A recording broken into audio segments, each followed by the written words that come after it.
Cassy Lensing is a tattooed, dyed-haired former wild child. She's also a devoted mother and psych nurse practitioner. In this episode, Cassy talks about how getting pregnant at 19 completely changed the course of her life for the better. She shares her journey from life in small-town Iowa working at her dad's gas station to becoming a successful nurse practitioner focusing on treating the person instead of just the mental illness. Cassy explains why the people usually considered society's lost are the most fulfilling people to treat and how having her own practice has allowed her to most effectively help people in her own style and in a less clinical setting. Cassy is also at the forefront of treatment. She explains the process of a new treatment that uses extremely controlled ketamine administration to help folks suffering from chronic treatment-resistant depression or acute suicidality that are not responsive to other medications and treatments. Cassy also takes the time to delve into how grief can be processed in a healthy and personal way. This episode is extremely informative, personal, and fun. This is Those Who Do, Psych Nurse Practitioner with Cassy Lensing.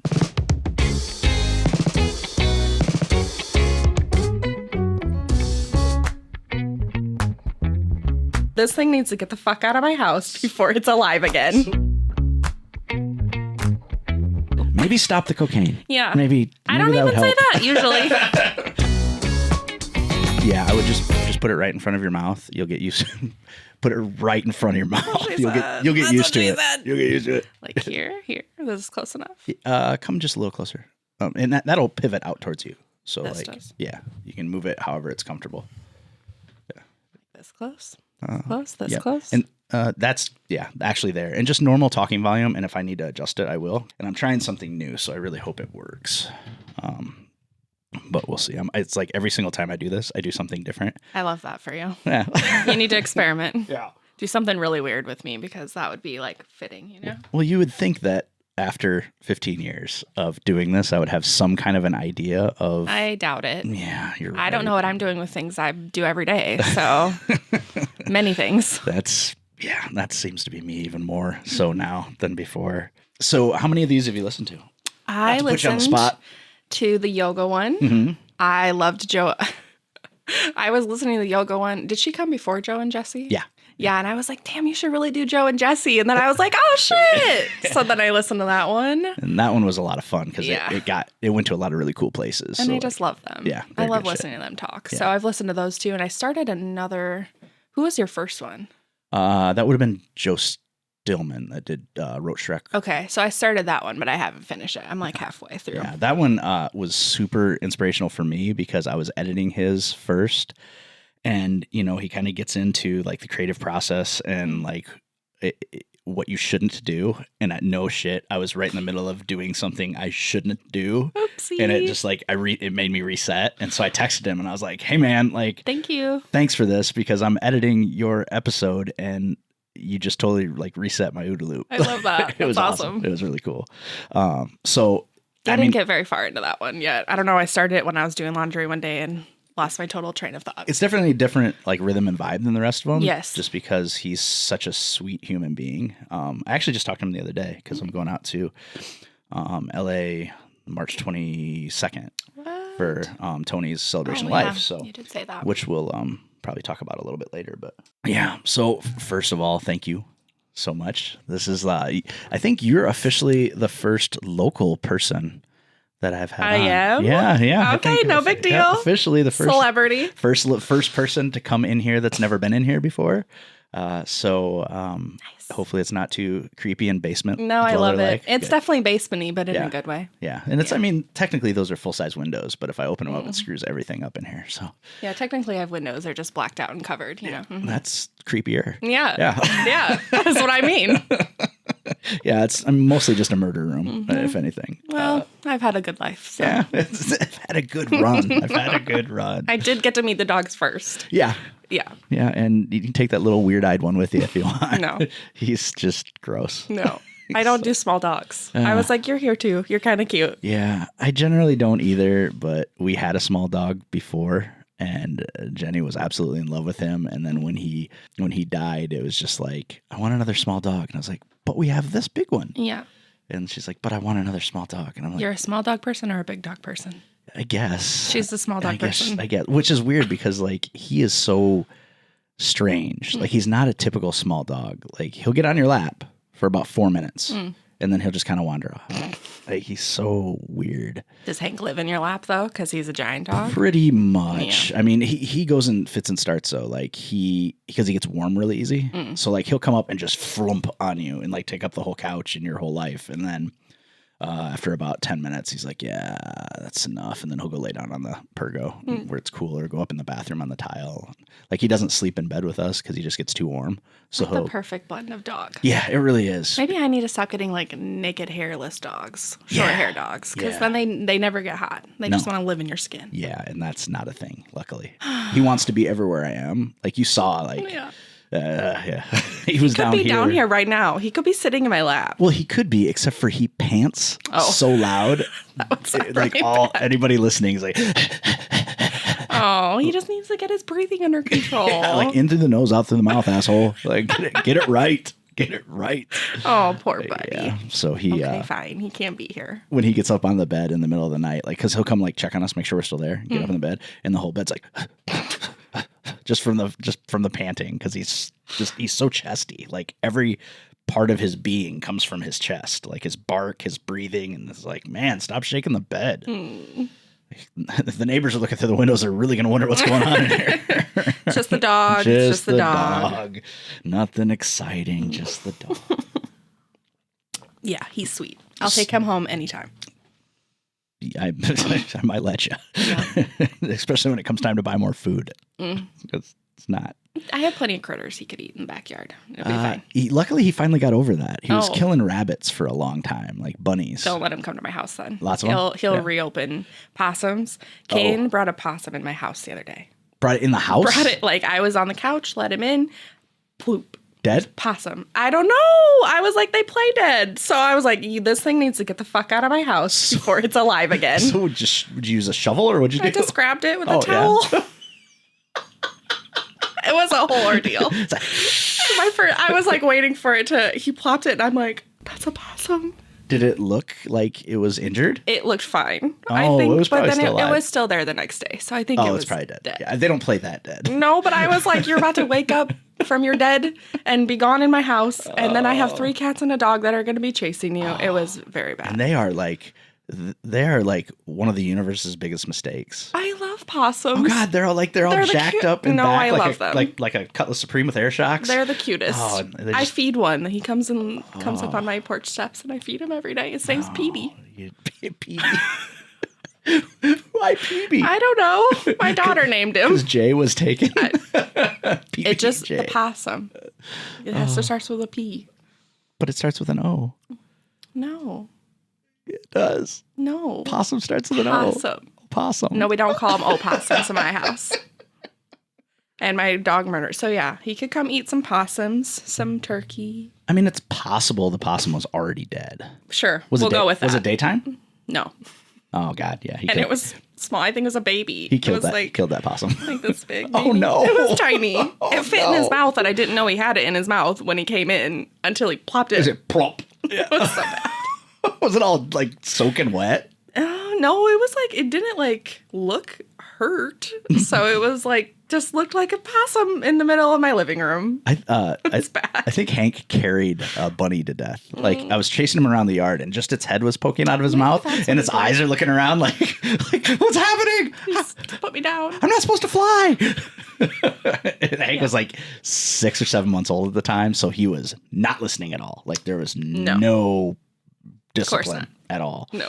And then I finally got him to drop it, and it didn't move. And then it kind of moved, and then I went back out later. It was pouring rain at the time. I go back out later. Of course it was. It's very damp and just still in the same spot. I'm like, oh, damn it. I only knew because the tail was hanging out. Oh. Yeah. So at first were you like, is that a rat? Yeah. I just freaked out. As soon as I saw the tail, I was like, drop it. Screaming, and he did immediately because he's like, oh, you don't yell ever.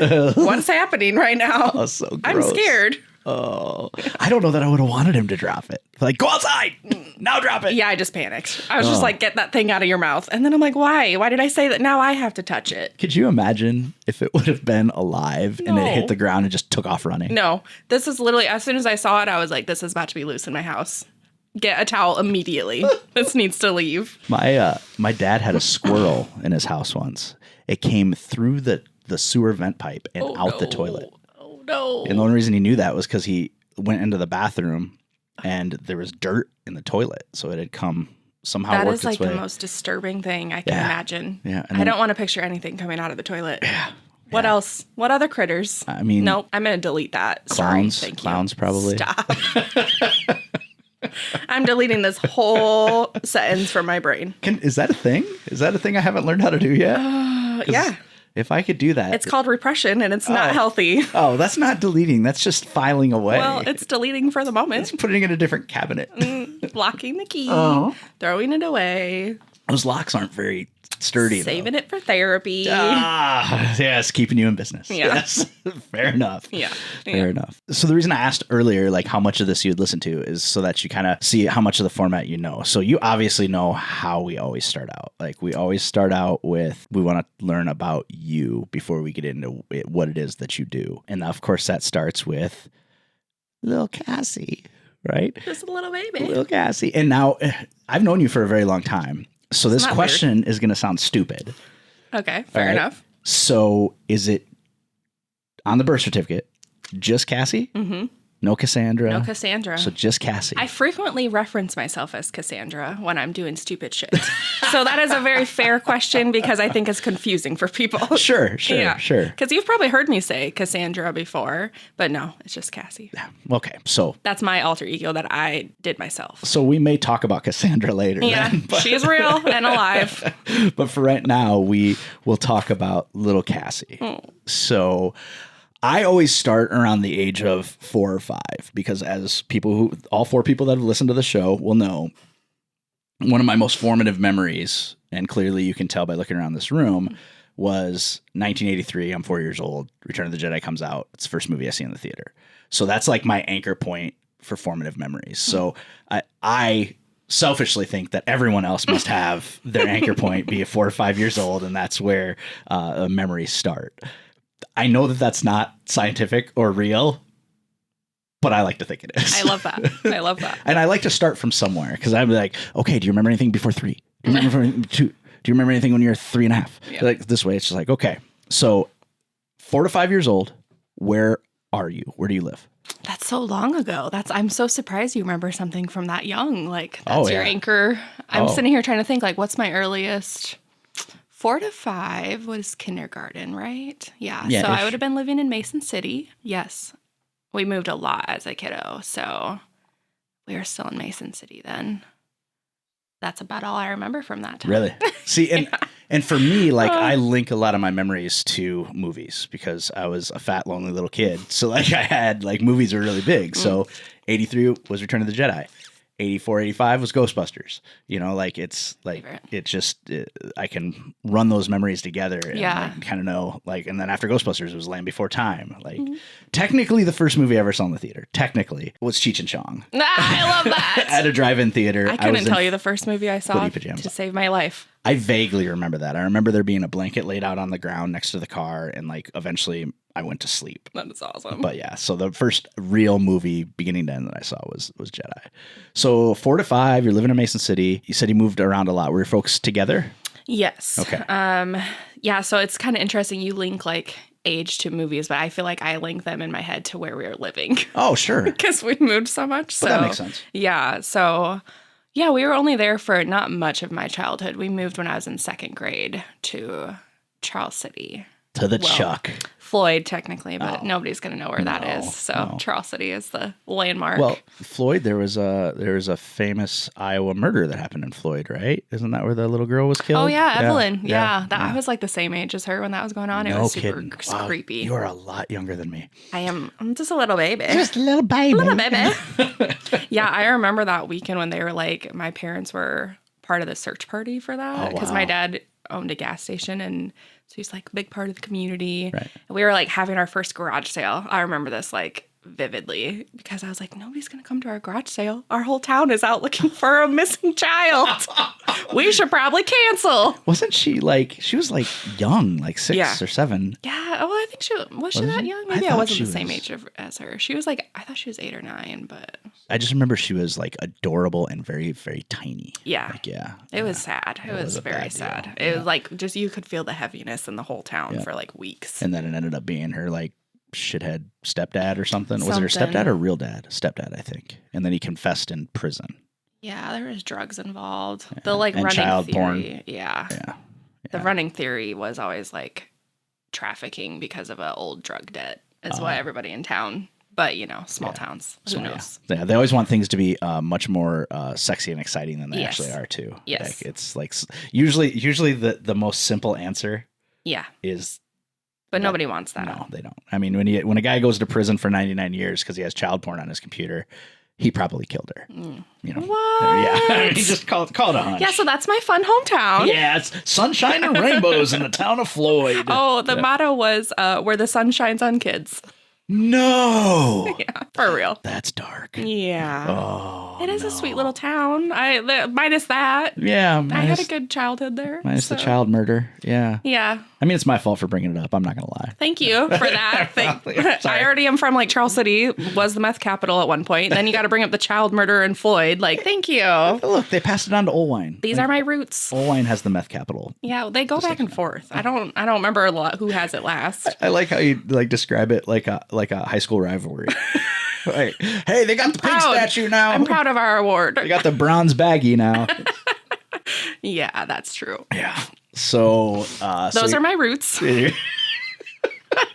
Oh, they're so. Does this explain a little bit? We're already almost skipping ahead to why things are the way they are. Yeah, we're in second grade. There's just more to come. Yeah. So second grade, you're in Floyd. Now, you said you moved around a lot. Yeah. So how long did you stay in Floyd? So, yeah, second grade is kind of where I feel my childhood I remember the most because that's when we moved to Floyd so my parents could open a gas station. They just broke ground in the middle of a cornfield. Oh. And then that was my whole childhood. They started it and opened it and grew the business. And it was just a gas station. Then it was a restaurant and a liquor store. So that was pretty cool. Wow. So not a chain then, just no. Wow. No, just my dad's gas station. Wow. Rick's Wagon Wheel. It was 218 Fuel Express was the gas station, and then the restaurant was Rick's Wagon Wheel. Wow.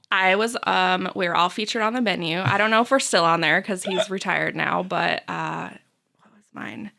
Cassy's Catfish and my sister. Yeah, exactly. That's awesome. It's my favorite, though. I think my brother was Walleye and my sister was Chip Beef on Toast, I want to say. Yeah. I hate Chip Beef on Toast so much. Oh, what is wrong with you? Jenny says the same thing. That's so that's a staple. When they go camping or it's a poverty meal. But it's it's the texture. So her mom will always make. It's a weird texture. Her mom will always make sausage gravy for me instead, and then I'll eat that instead of the Chip Beef on Toast because it's too thick or no, it's more it's snot and vomit. It's just I don't like it. I also don't like beer cheese soup. Because of the same? No, because it tastes like vomit to me. It's something about the beer and the cheese together. Yeah. It tastes like bile, and I just can't do it. I had a very unfortunate experience with beer cheese soup when I was pregnant, and it ruined it for me. Yeah. Morning sickness. It was bad. That was me and hot dogs when I was 5. Oh. Luckily, I'm back. I love hot dogs. Yeah, they got me back. Yeah, that's good. They got me back, but it took a long time. My mom would always, if I would ask what we were having for supper, because my mom was cruel, she would be like, peas and hot dogs, because she knew I hated peas. I love peas now, but back then, the thought of a hot dog made me in my mouth, and then peas were, I don't like those, they're gross. But yeah. Least favorite meal. Oh, yeah. So she, every time, peas and hot dogs. Moms. Oh, yeah. I totally squirreled off. So you asked where if I moved. Yeah. We're going to do that. That's a thing. Especially for me. Yeah. Oh, I'm aware. That's why I told you. I was like, don't worry. I'll keep you safe and I'll keep you on task. Yay. Yeah. What? We can always circle back. I don't know. If keeping me on task might be a hard thing to do, but good luck. Well, it's the nice thing, the wonders of editing. Yay. We can always come back. Yeah. If I say any real stupid shit, I'm going to need you to just. Oh, no, that's fine. Yeah. That's the great thing about audio. Yeah. No one will even know. Yay. Video is much harder because you can tell if there's an edit. That's true. With audio. Oh, that's smart. Yeah. Audio. Yeah. Well, good. you know. Yeah. You'll know. As soon as I say it, I'll be like, fuck. I'll be like, all right, what's the timestamp? All right, we are at 30:45. Okay, that's going to get people fired. That might cause an arrest. I like my freedom. A murder. Yeah. That's a planned murder coming up. Yeah, I know. Yeah, I was, we had on my old podcast, we would always have a thing where if my co-host or I would accidentally say where we worked, we'd replace it. And this was even before I had my dog. We'd replace it with one of us just going, Hank. It's even better now with your dog. Oh it really my God, is. Just that's coincidentally, awesome. That's what his name ended up being. But yeah, no, so it happens. It happens, and it's very easy to fix. So that's good because I stay a lot of the stupid shit. Well, and you'll have a solid week probably where I'll be editing that you'll still have a chance before it reflect drops. back on like, maybe that story is not a good one. Yeah, the thing about the orgy, that's gotta go. That's gotta go. Yeah. We can't have that in there anymore. I like my practice and my license, so you know, for sure, and my freedom. All of those things feel like they need to be a priority. And just in case I forget, which I don't think I will, but I am so proud of you. Stop! Don't make me cry. Having doing your own practice and knowing you for as long as I have and how much you hate working for other people. Dude. It is. Why did I wait this long? Exactly. Yeah. Right? I look at you and I'm like, God, I wish I had a skill that I could gamble on. It's pretty awesome. Yeah. It's pretty cool. It's terrifying and so much work. Well, but I mean, it's pretty cool. Luckily you have a pool of clients and I mean, your space is fucking amazing. I love it so much. Is so nice. If I was ever going to have an office for anything, I would love something similar to that. It's so cool. So industrial and cool. And then you get inside the actual space and it's so cozy. I know. And you would not think it, right? No. Literally, we almost didn't even look at that office. I'm so glad we did. Well, and for real, I want Blake to paint stuff for me. Yeah, he's good. It is really, really good. We formed his little LLC the other day. So he's official. So hire him. Well, good. This is my little plug. Because then you can do mine. Because I don't know how to do it. Perfect. Yeah. It's so easy. I mean, I call this an LLC, but it's not seriously really so easy. We did it one night together, within an hour. And then was it $25 or something? You got to pay a 50, 100. I just use LegalZoom, so it's so easy. I think it's 100. Do they recommend that you name it something different than the thing you're doing? Because when somebody's making a movie, for example, they'll call it like the new Ghostbusters movie. It was called Ghostbusters Firehouse. It was a working title, and then they'll actually do it under a production company that's not their production company. So the idea behind it is, if something goes wrong, say a crew member dies, they're only suing that little production company instead of Sony Pictures or whatever. Yeah. So I don't know. I don't know. I guess because I know for my industry they recommend you kind of have an LLC through and without your personal info so that you can't get personally sued. Right. They so can't come after your assets, your personal assets and stuff. But they still could. I mean, if it got to that point. Well, I mean, it's America. They can sue you for anything. Right. Yeah. So I don't know. I guess I don't know for sure. Yeah. It's super easy though. I was really hoping you had done all the research and would have the answers. I did a year ago when I was really deep in the thick of forming mine, but that was way gone out the window. I did mine and I was like, okay, I never have to think about this again. And then now I do. Squirrel. Yeah. It's okay, I'm going to focus really hard on this. Now it's gone. Okay, good.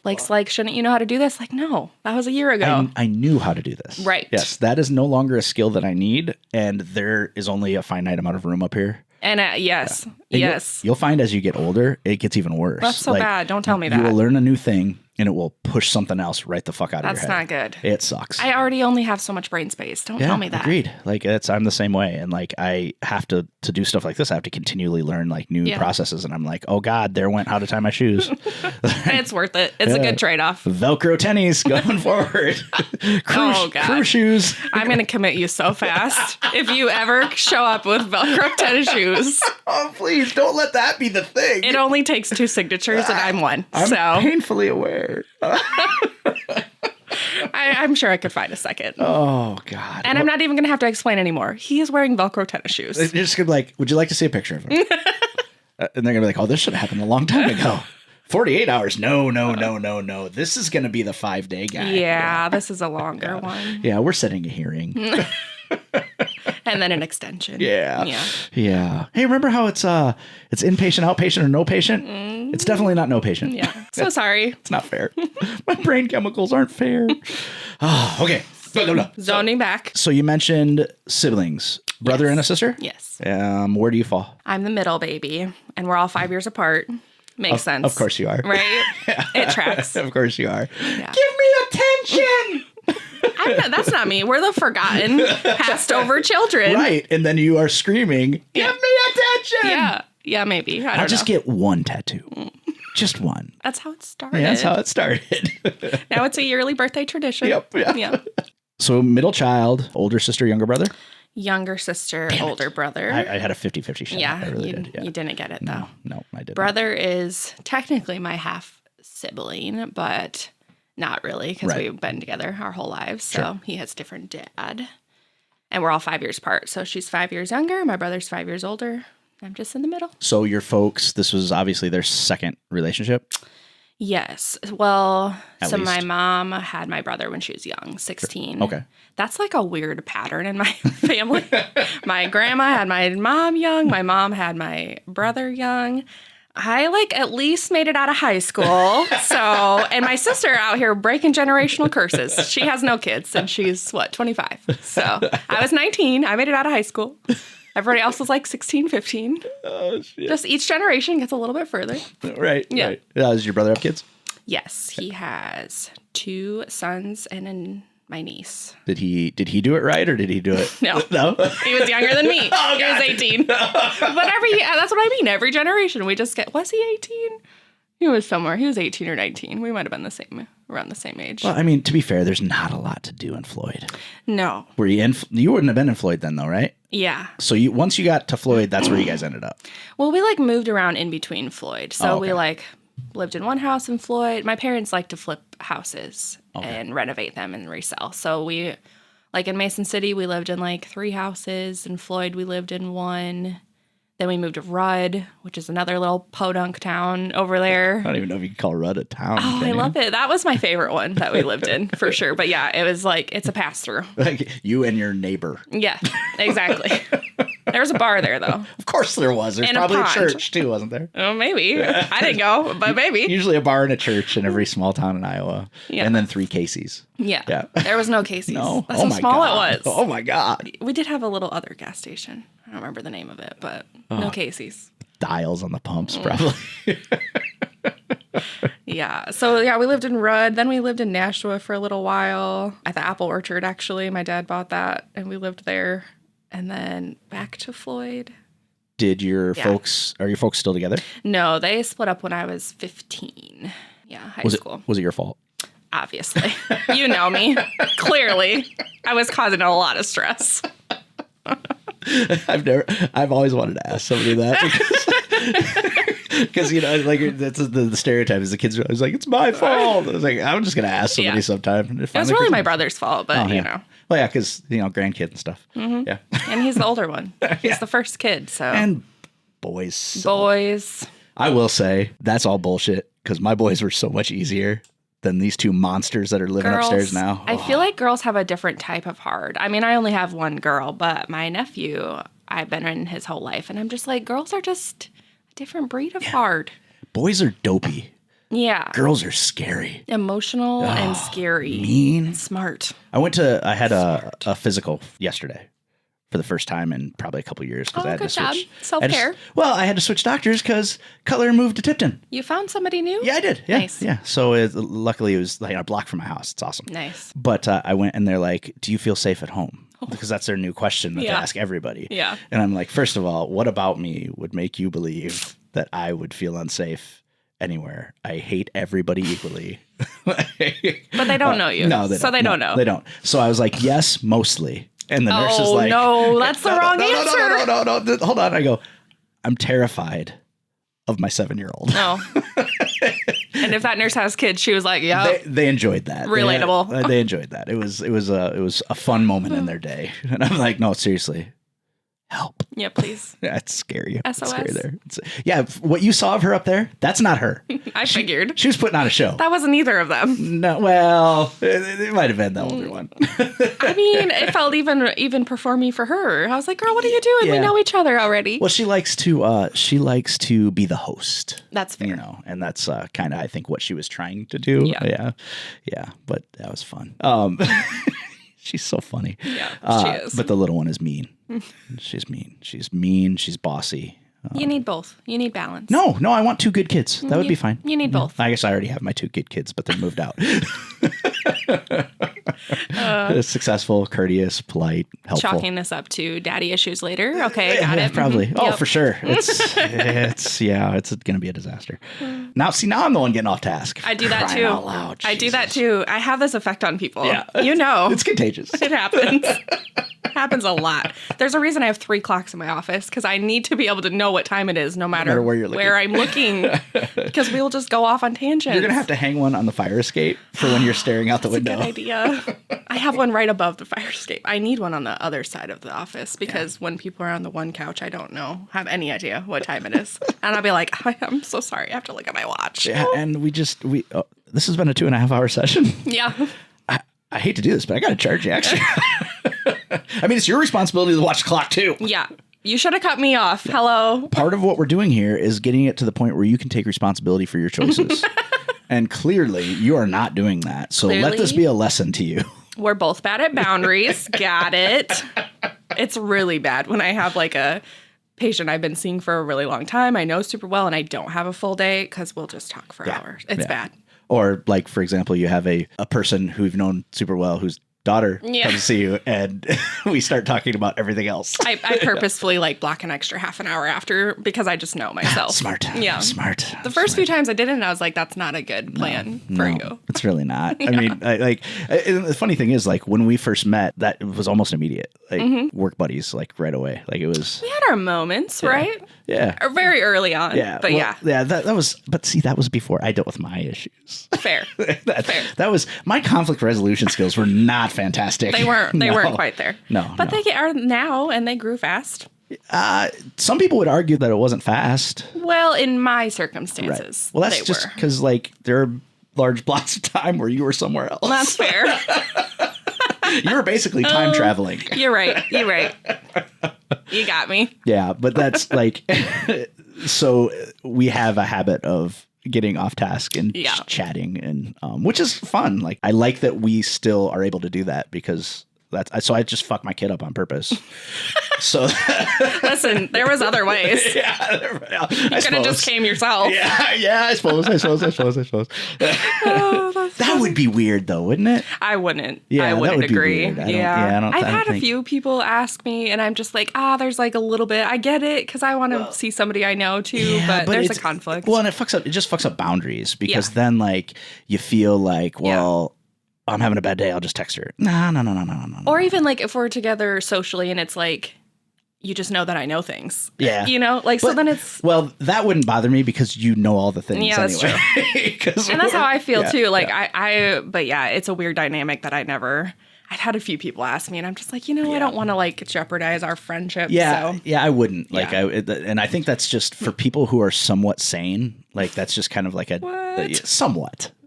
Are they in the room with us now? Sane adjacent. Okay. I'll accept that. Right, okay. Yes, if it's the Venn diagram of sane, they really they're more tangents than overlap. Okay, I'll accept that. Yeah. Okay. That is just kind of like, that's probably just not a good idea. Yeah. I will say, though, it's funny, because I've been seeing my guy for 6 years now. Oh, wow. And That's awesome. The other day he texted me, and I'm like, that feel weird? A little bit. Yeah. Like, I mean, I'm cool with it, because, like, what I like is that he was comfortable enough knowing I'm not going to use that number. Right. I did tell him, I go, hey, I hope you enjoy all of your robocalls from political organizations now, because I use your number to sign up for a bunch of mailing lists. You mofo. But it was kind of because he jokingly, I had a really rough time, obviously, and we'll talk about a little bit of it later, but I had 2 deaths, like, boom, boom. Mm-hmm. So as I was leaving a session, he's like, I feel like I want to give you a hug. Is that weird? And I'm like, no, man, you're the second longest relationship I've ever had. It would be weird if you didn't want to give me a hug. Right. I think like you're the only other person in charge of my emotional well-being besides me. Ooh, no pressure though. Yeah, I mean, hey, yikes. That's what you get paid for. All right, fucking sack up. It's time. Yeah. It's time. So that would be, it would be so weird. Yeah, it's like, and I always feel bad when that conversation happens because it's like, I get why you want to see somebody you know, because you're like, there's comfort, you know? Yeah. But it's always just like, oh, sorry. But I also feel like if they know you, it would be very easy for you to just be like, that is a terrible idea. Yeah, and that's what I do. I'm just like, hey, I love you. And that's the problem. Yep, that's the problem. Bad idea. It's a bad idea for so many reasons. But here's some good people I know that you will like. Right. Yeah. Right. Yeah. That 100%. are not me. Yeah. And I trust them. And you're very approachable too, which is probably perfect for what you do. So I could see people wanting to be like, like, well, this is just way easier because it is scary to go It's way scary. and try to find a new provider or a new, it's like, it's one of the most stressful things in the world. Mm-hmm. I mean, at least you're not like looking at their buttholes or nothing. Like, well, well then. I just guess, kidding. That's out of my scope. I mean, I guess technically you were a medical nurse before you're... I'm still a nurse. Gotta have active license. Be like, hey, by the way, as long as you're here. I mean, health maintenance. Yeah, it's important. Because it's I need for to your make mental sure. health. I need to make sure you're physically healthy. but mental health is physical health. Yeah, I know. But also show me your butthole. I'm past those days. Thank God. Maybe in some past careers. Well, I also found out at my physical that those things are not necessary anymore. No, there's other ways. I made the doctor high five me. Did they agree that that's not the way anymore? Yeah. The new doctor? Yeah. Like for several things, like colonoscopies are unnecessary. Really? Yeah. I didn't know that. Yeah. They send a box to your house. Oh. You do some things at home and you send it back in. That sounds way more fun. And then if it happens to come back weird, then you have the colonoscopy. That makes sense. So the getting put under, the whole invasive procedure, the unnecessary anesthesia, you don't have to do that unless it comes back weird. That is awesome. They argue that the colonoscopy is beneficial in that if there is something, they can just fix it right away while they're in there. But I'm like, nah. And then not worth it. There's another exam that only men have to have. Because women don't have a prostate that they don't do anymore either. And I was like, that's the one that got the high five. I was like, so you're telling me this has been not a thing for a long time? Do you need to talk about it? Yeah. I was like, dude. He's like, yeah, we don't do that unless there's symptoms. He's like, and usually you got to be way older. And I'm like, what the shit was going on before? That's one to file away in the memory box. Lock the key. Just go ahead and hang your pants up there next to mine. Like, what the hell? Yeah, that's called doctors that are not staying up to date with medicine. Right, and that's it. And that's what I told this guy because he's a resident. And I was like, I was kind of hoping to find a younger doctor, someone that was a little more at the forefront of the, like, what a wonderful time to be alive. It's fair. Yeah, it's a lot less invasive time to be alive. Yeah, I'm sure everybody's super happy to hear about that. But I found it very relieving. Like, I'm no shit. My physical took 15 minutes and could have been done over the phone. Oh, that's amazing. He could have been like, push on your tummy. Does that hurt? No. All right, you're fine. And how long have you been putting it off because you didn't want to deal with that? Because I didn't want to deal with that, probably about 6 months. Yeah. Yeah. And then the other was just scheduling. Like, because I mean, my old doctor I'd had for like 15 years. Like, I'd known him for a long time. So he moved? He's gone? Yeah. So he had his practice. Yeah. And when COVID hit, the price of everything went up and the insurance companies weren't reimbursing adequately. So he was like, I can go join this other practice where I don't have to administrate. I just have to practice medicine and I'm not responsible for all that stuff. And I can still be a doctor. So that's what he went and did. That's fair. Yeah, I mean, no warning other than a letter. Oh, yeah, so that kind of sucked. Especially when you haven't seen him for a long time. Well, and I think had I been seeing him as regularly as I was supposed to be, I might have caught wind. That's fair. Yeah, but since I didn't, and I had been doing really well. I had been going every year, and then I basically skipped a year, and it fucked me all up. So, but I was running out of meds, so I was like, I need to go do this. Got to do this because there's one med that I'm on. If I miss a day, I get so dizzy that it's like uncomfortable. Like I had to leave work the other day because I forgot and then go home and take it. That and come intense back to work. for you? Oh yeah. Like almost like vertigo. Not good. Yeah. And like nauseous and dizzy. I get nauseous because I'm dizzy and Not good. And then after about an hour after taking it, I'm fine. It's weird. I don't know. But meds are weird. Yeah. A little insight into everybody's life, I guess there. I don't even know how this squirrel started. That's exactly how it always happens though. I mean, if you can trace it back, it was not really off task to begin with. This is like that's what I do all day long. Like it's so exhausting because I'll be like, where did this conversation start and where do I need to go back to? Right. It's so hard. Well, and I intend to take notes. Like I have an outline that I work from just in case I get off. So I can always come back to questions, but like I don't work from the outline. Yeah. And I intend to take notes like, hey, don't forget to do this. But then I get sidetracked from the notes. Yeah. It's silly. This is a problem in my job. Like I need to take notes, especially when I'm seeing somebody new. I'm like, oh, how do I remember all these details? But I can't. If I try to write or type while I'm seeing somebody, the connection with the person is totally gone. I feel like writing would seem less impersonal than typing. I think so too. Yeah, but I can't even do that. I start every new patient appointment with a clipboard next to me. It's always blank. Like literally always blank, except for a medication list. That's the only thing that's ever written on it. It doesn't surprise me at all. It's the worst. What about recording them? Yeah, I've thought about some of the like AI stuff. Like there's medical dictation software, but I just haven't looked into it. I worry like privacy wise. I don't know. Or just audio recording. Like just have a little tape recorder. Yeah, maybe. I haven't thought about that. So, folks, a tape recorder is an actual physical medium. The AI stuff would be nice because it'll transcribe it for me, which would be amazing. Yeah, and at least close enough that you could use it as note-taking. Sometimes it gets it a little wrong, but you would kind of know what was right and what was wrong, I think. Yeah. I just haven't looked into it enough to know if I feel comfortable with it, you know? Yeah, I mean, I guess the only real risk would be something cloud-based. Because, I mean, if it's just something installed on your computer that can do it on its own, then you wouldn't really have to worry about it. See, I get so paranoid. Like, this is like totally unrealistic paranoia, but I'm just like, I'm so protective. I don't want my people's information anywhere. And so I'm like, what if somehow it's hacked and somebody has transcripts of all of our... That's the last thing they're going to want. Maybe. I don't know. What are they going to do with it? I have no idea, but I don't want them to have it. It's kind of like when I don't even know who them is. It's kind of like when they blur out a license plate on Google. It's like, what are they going to do with that information? I don't know. The license plate doesn't mean anything. But what if they have it? I don't want them to have it. Well, just don't tie anybody's name to it. I wonder if there's a way to do that because it'd be in my it's in my medical record is why I'm like leery about it. Like you would insert it into that, or you could like, because the thing is you could assign each client or patient or whatever you call them a number and then assign that number in the record. And then that number would be assigned to their name somewhere else. So it'd be in two separate places. Yeah, so even if they did get it, they'd have to like cross. They're not going to do that. That's a lot They're of looking work. for credit card numbers. Which I don't. And credit card numbers. That's all they're like. Credit card numbers and social security numbers. That's what they're. You get their social security numbers. I do don't have you? that. Well, they can do a lot more with that than they can with one time my uncle touched me or whatever. You know, like honestly. But like, I don't want them to have any of it. Yeah, but I'm just saying, I like know.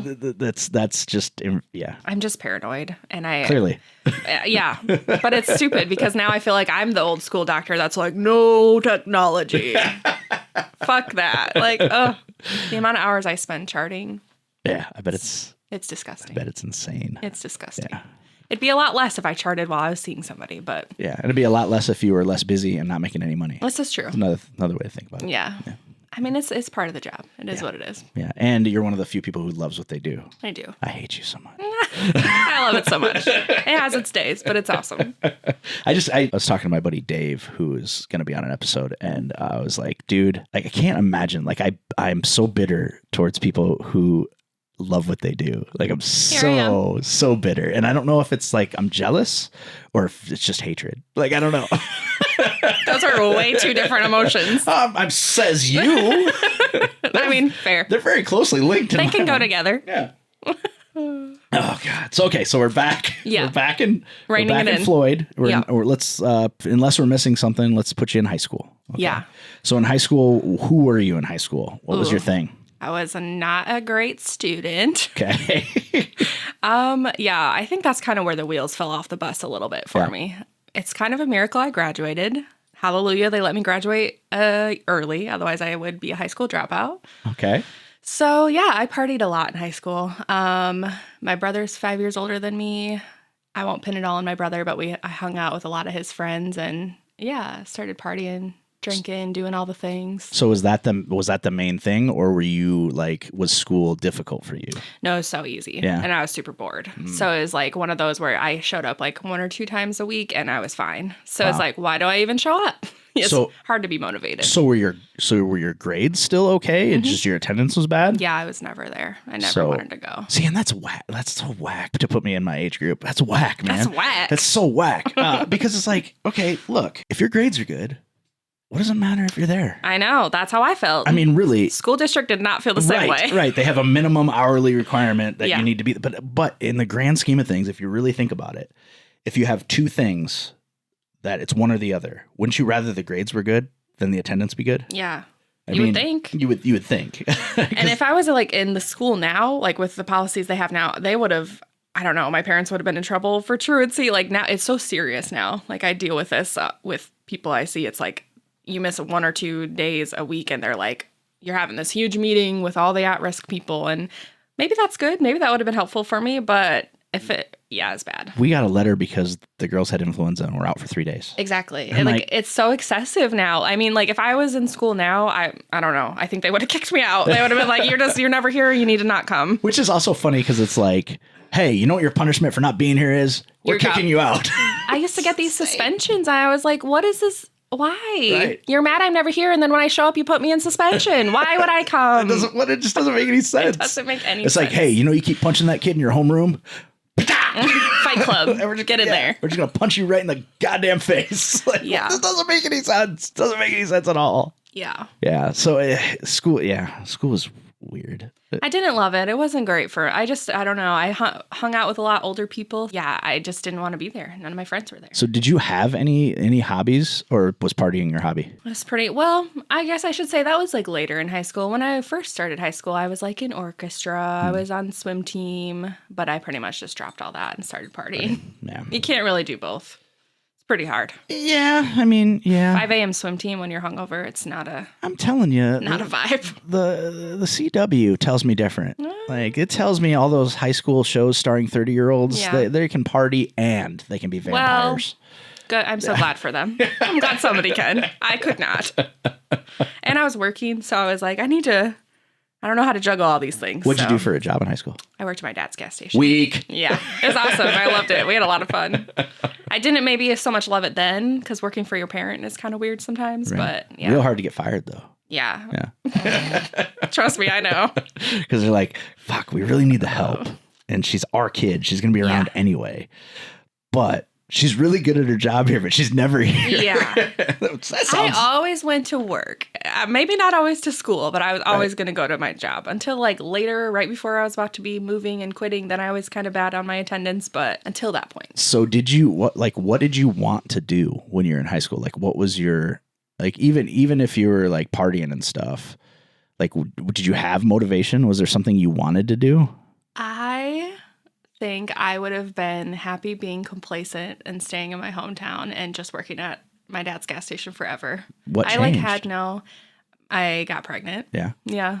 I mean, I guess I'd already moved at that point, and I was like, that's just like the path, everybody's like, you got to go to college. So I was like, I got to do that too. Sounds good.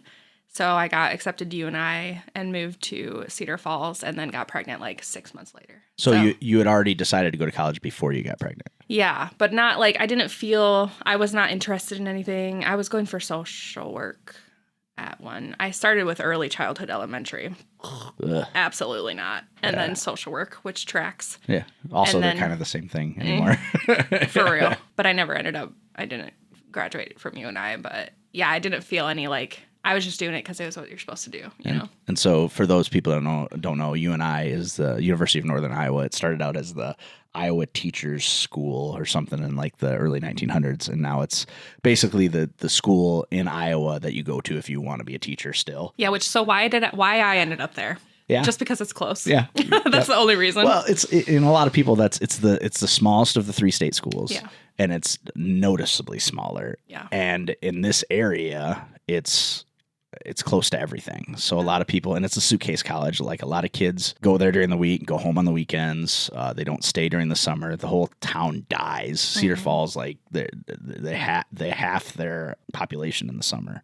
All the businesses on the hill, which is like the college business area, they all just dry up in the summer. So it's definitely a different environment than Iowa or Iowa State. Yeah. And I think it is a lot of people like, they're just kind of like, It's the catch-all. Yeah, we'll just go here. Yeah. I'm kind of surprised you didn't end up at Nyack. Yeah, I did apply there, and so that was my options. I had Iowa. I was accepted to Iowa, and UNI, Nyack.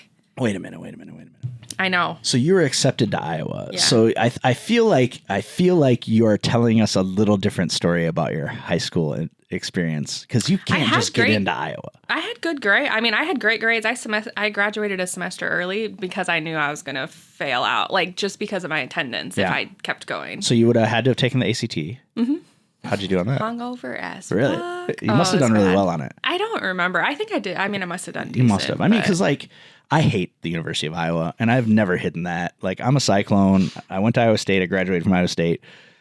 But the University of Iowa is kind of a big deal. I mean, like you can't just get into Iowa. Yeah. I mean, you kind of have to test in. However, did you know it's easier to test out of like AP biology at Iowa than it is AP biology at Iowa State? And really? Iowa's the medical school. That seems backwards. Yeah, it's very backwards. When you take the AP test, well, at least it was 25 years ago.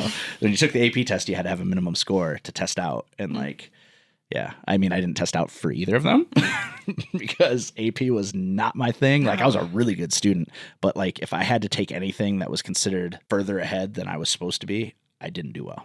It was really bizarre. That is weird. But like, yeah, I mean, mostly straight A's until like they skipped me a year ahead in math, and then I took AP Bio and I did not do well in either class. It's very weird. Mental block. Maybe, or I mean, I'm also math-tarded. Like I am not good at math at all. I feel you. Yeah, the math is not. It's always when the girls are like, "Dad, I have homework. Can you help me?" Like, is it math?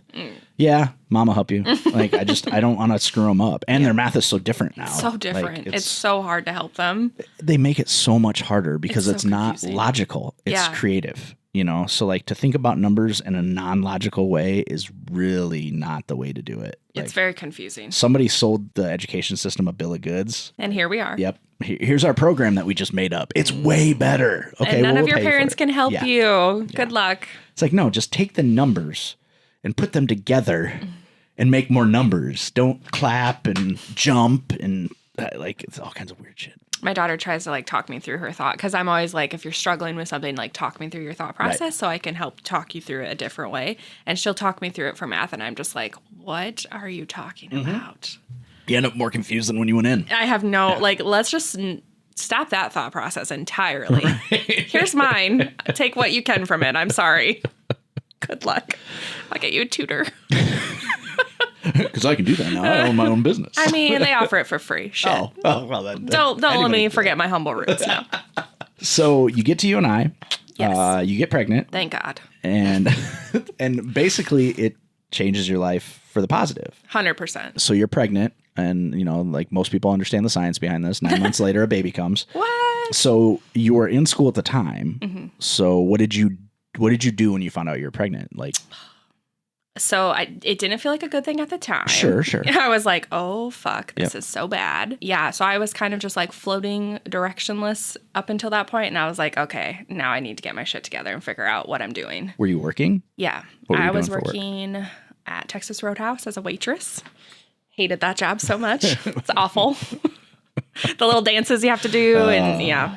And then I was also working as a support professional for like group home individuals. Sure. So that kind of like guided me into the medical field because I was like, oh, honestly, this is so awful. But I was like, these nurses are making good money. Maybe I could be a nurse. And then later I was like, I kind of like helping people. Well, nursing's the new hairdresser. Yeah. I mean, it really is. Like, it is. I mean, luckily you get phased out of nursing a lot easier than I think being a hairdresser. Yes. So like a lot of people go into it because they don't know what else to do, but then they don't make it. Right. Some of them sneak through that shouldn't have made it. They do. But, and we all have met them. Yeah. Oh yeah. Sometimes over and over and over. But it's so hard. Like you don't last in the healthcare industry if you don't like what you're doing because it's awful and you don't get paid enough for the shit you deal with.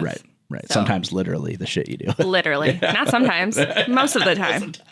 And wherever you're working. Right. Doesn't matter. Yeah. Gross.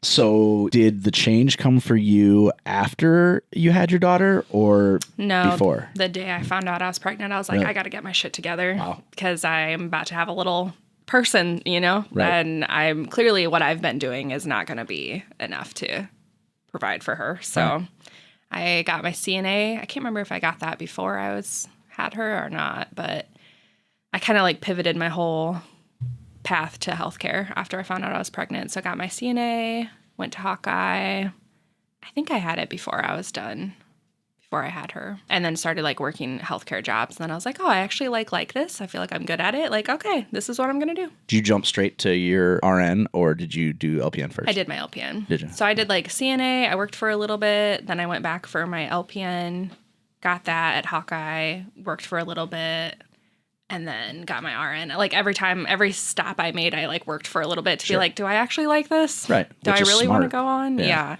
It served me so well. And for people who don't know, explain CNA, LPN, RN. Yeah. So CNA is a nurse assistant. So that's like the beginning steps, I would say, for a healthcare career. Bedpans and the dirty jobs. Yeah. Yeah, you're like the patient, you're the direct patient care. So, right. And then LPN is a licensed practical nurse. So that you're a nurse. There's like lots of hot debate in the nursing world, whether that's a real nurse or not, but well, you can dispense definitely are. Meds. Yep, you can administer meds. You can do treatments. You can have a caseload of patients. I would say the training doesn't come with as much of like the critical thinking end as the RN does, but I've also worked with LPNs that know way more than RNs. Way more. Yeah. So it just depends on the person. In my many travels throughout life, and I've had many of them in these 45 years, I've met some RNs that were dumber than a bag of hair. 100%. And some LPNs that are sharp. Yeah.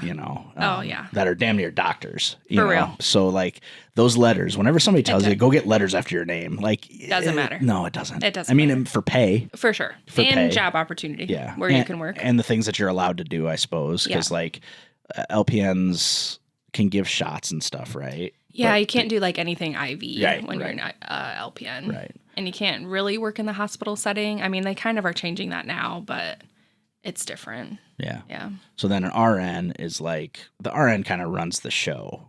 Yeah. That's like definitely like you are. So one of the big difference between those two is like LPN, you can't do a certain level of assessment because of the like critical thinking aspect behind it because you're just not taught all that pathophysiology. So then the RN, it's like, I feel like the difference between the two is you have a lot more critical thinking and assessment skills. So kind of like difference between EMT and paramedic. Yeah, 100%. Yeah, that's a good comparison. So then you're an RN for a while, really, for quite a while, a few years, right? And then you decide, I'm going to pull the trigger on this thing. Yeah. Like, I'm going to go the whole distance. I'm basically going to be better than a doctor. I mean, basically, just take that word out. I'm biased, clearly. Well, and you know, I'm a nurse practitioner. It's crazy. Yeah. So you're a nurse practitioner, and like that is something no one heard of 20 years ago. Yeah, it really took off. PAs and NPs. Yeah. Like it was not a thing. And now they've basically taken over healthcare. As we should. You know, because it's not unheard of to go to like urgent care or something, never see a doctor. Mm-hmm. You'll see a PA, you know, and they can do pretty much everything a doctor can do. Especially when it comes to psychiatry, like we have the same. Right. And I don't want to insult any psychiatrists out there because they do get a different level of training, but like we have the same scope of practice. Right. So yeah, we're equals. And I think almost psychiatry, like psychiatrists are almost being phased out. Yeah, it's a lot harder to find. Yeah. Like, I haven't seen a psychiatrist since I was 14. Yeah. Like, I wouldn't even know where to find one. Especially in our area. I mean, it's pretty few and far between. I mean, I see my therapist for my feelings, and then I see my doctor for my meds, you know? And I mean, I'm in a weird place, though, because I'm educated enough in mental health that I can tell my GP, like, hey, here's what's going on. Here's what my therapist told me. Here's what we think is going on, as opposed to having to go to a psychiatrist and have the psychiatrist explain it to me and then explain it to, you know what I mean? And then, it's a different. Yeah. So I'm lucky there. And so far it's worked. I mean, you know, let me know if it doesn't. Yeah. So, and it was funny because when I went to my physical, they're like, so you're on these medications. Do you think that they need to be, like, don't touch them. They're working. Don't you fucking touch them. These medications keep everyone else alive.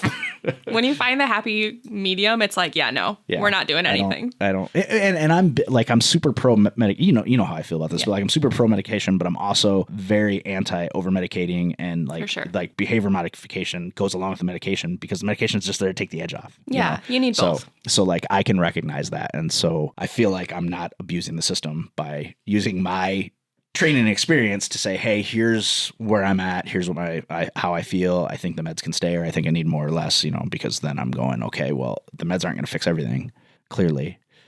clearly. I love that sentence because the amount of times I have to say that. They're a tool. They're a tool. Like the tools work better together. Yep. Yeah. One by themselves doesn't work as good usually. Yeah. Like I don't care how awesome of a cordless drill you have. Yeah. If you don't know what a screw is, you're fucked. Right. Or what if you don't have the charger? Right. Yes. It's real bad. Exactly.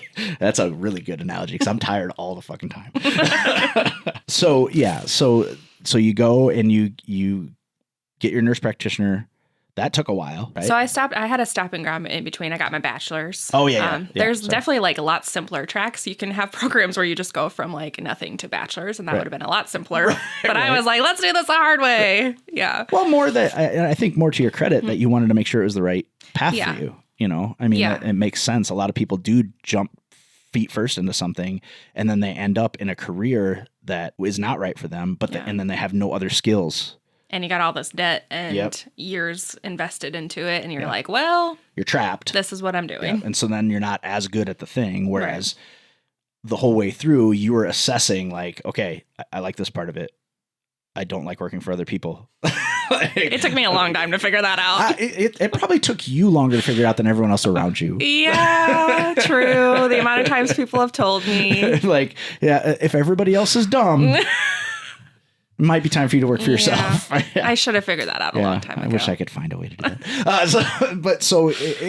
It was kind of fun watching you through the process because it was like you were constantly moving forward, which is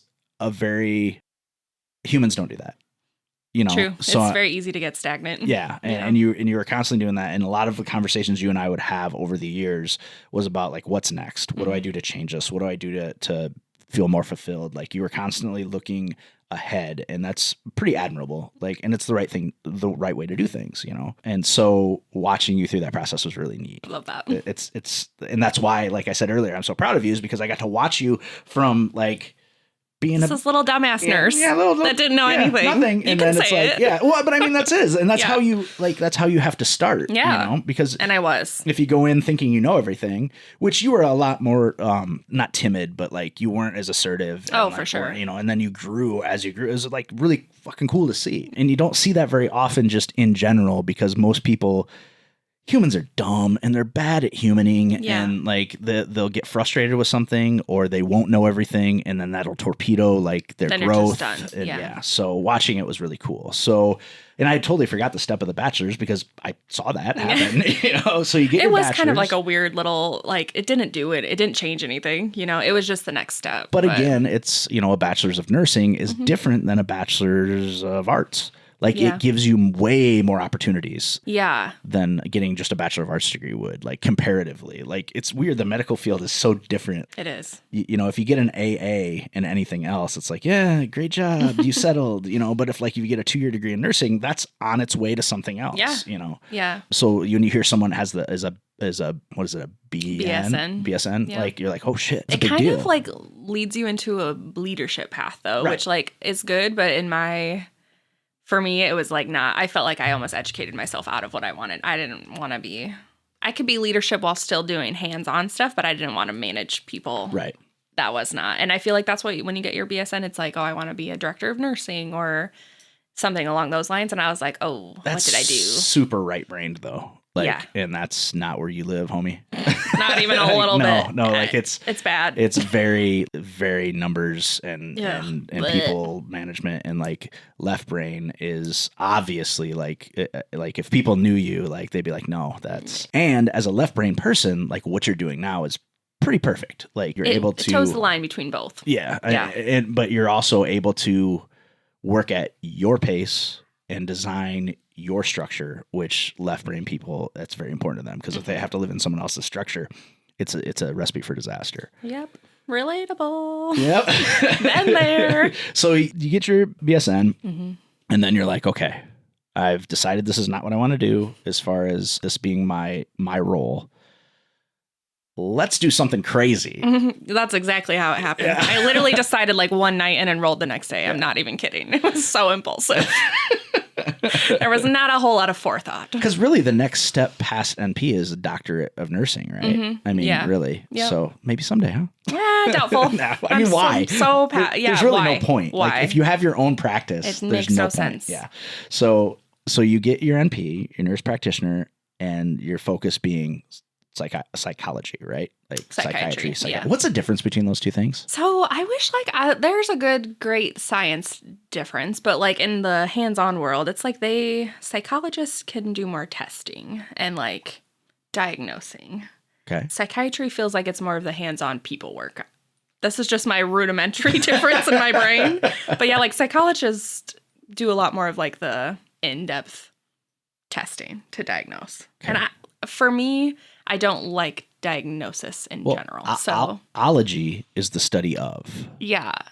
So that's a good way to put it because I just feel like they're more hands-off. I'm probably super offending a lot of psychologists. Is it more of a research?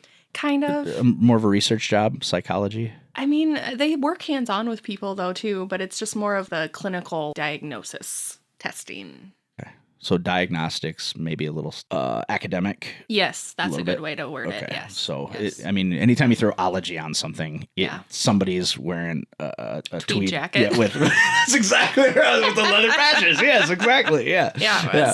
Same level. Psychiatrists, they're probably smoking a pipe. One of the, whatever. Well. So you get your NP and you're still working for other people at that point, kind of trying to find where you're going to land. Yeah. I worked in a lot of different settings throughout nursing and while I was getting my NP because I feel like I was kind of testing the waters everywhere of mental health is huge. Like you can work anything in mental health. Mm-hmm. So I'm like, what do I want to do with this? I need to focus it down even more. Well, so you worked in hospital setting, mm-hmm. you worked in like corrections, because at one point didn't you even like apply for like the director of nursing at like the prison? Yeah, and I got offered it, but I didn't take it. That's like probably a good choice. Yeah, I don't know. It would have been interesting, but yeah, it would have. I'm not a leadership person in that role, and it's a very limiting. Yeah, role. I would have probably, and then it came with all those like crazy benefits, so I probably would have. I mean, I say I would have stayed there, but knowing myself, I would have just dipped on out if I didn't like it. Yeah. But it would have been harder to leave all that stuff. Again, working for yourself, you get to see what you want to see. Yeah. And there you would government limitations and all kinds of different stuff. And you're seeing a very small cross section of society. And, so I think probably that makes sense for growth that you didn't take that, I'm glad. Because I would have moved there too. So my trajectory, that was really like pivotal when I didn't take that because it would have changed a lot. I would have moved to Iowa City and yeah. Well, and I had totally forgotten about that until right now. And I was like, oh yeah, there's that time. There's a lot of weird stuff in my work history. So instead of taking that job, I took a community-based nursing job where I like working in the community. I forgot about that homes. Too. Yeah. I forgot about that. Yeah, that's like my favorite one. I don't know. They're all my favorites, but that definitely was like my landing board into getting my nurse practitioner, I would say. Well, and the nice thing too is some of the places that you worked and some of the places that you worked for allowed you to go, I know what I'm never going to do. Yeah, a lot of them. Yeah, like I'm never going to do that. I'm never going to treat people like that. I'm never going to treat patients like that. Yeah. The goal has to be wellness, not money. Or like furthering whatever crisis they're already in with our actions. That was a very common theme in a lot of the places I worked. Yeah, which is insane.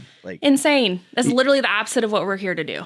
The bad thing is if you don't have the right people running a healthcare system that is for profit, it's going to be a disaster. 100%. I mean, clearly your healthcare system, your practice is for profit. Yeah. I mean, you're making money. It's the nature of my job. It's your job. I like to get paid. Yeah. But because you have the best interest of your people in mind, that's very different than a for-profit. Like, I feel like one of the worst things that we in the area, and people bag on like county hospitals and stuff, but one of the worst things we have are all of our hospitals are for profit. 100%. So they're based on revenue and liability. So like that word, they don't want people there that are going to be a liability, which is insane because it's like, or you could just give them the care they need. And maybe they wouldn't be a liability anymore. Right? That's crazy. Yeah. That's a weird thought process. Like I've heard through Joe and Jesse who've been on the show, like I've heard stories about doctors that will refer patients out because they're afraid the patient's going to sue them. Rather than giving them That's such care a thing. or putting a limit on the care. Be like, no, you don't need this care. Instead, they'll refer them out and be like, well, go get a second opinion over here, or go get, and then it's like, well, if you would just have confidence in your ability to treat somebody. And, you know, I've talked about the company that I work for when they brought in their employee wellness program and sent me to all these trainings so I could train our people and stuff, you know, like I had to say, look, man, like I'm going to have to assess people for suicide. And there's going to be times when I'm just going to be like, they're fine.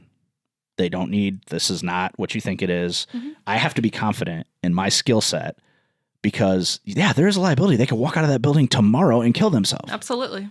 And that sucks. But at the same time, I have to be confident enough to not be afraid every time somebody approaches me and says, hey, we go talk to the person in accounting because we think they might be suicidal. And then I'm like, they are not suicidal. Like, they're just sad.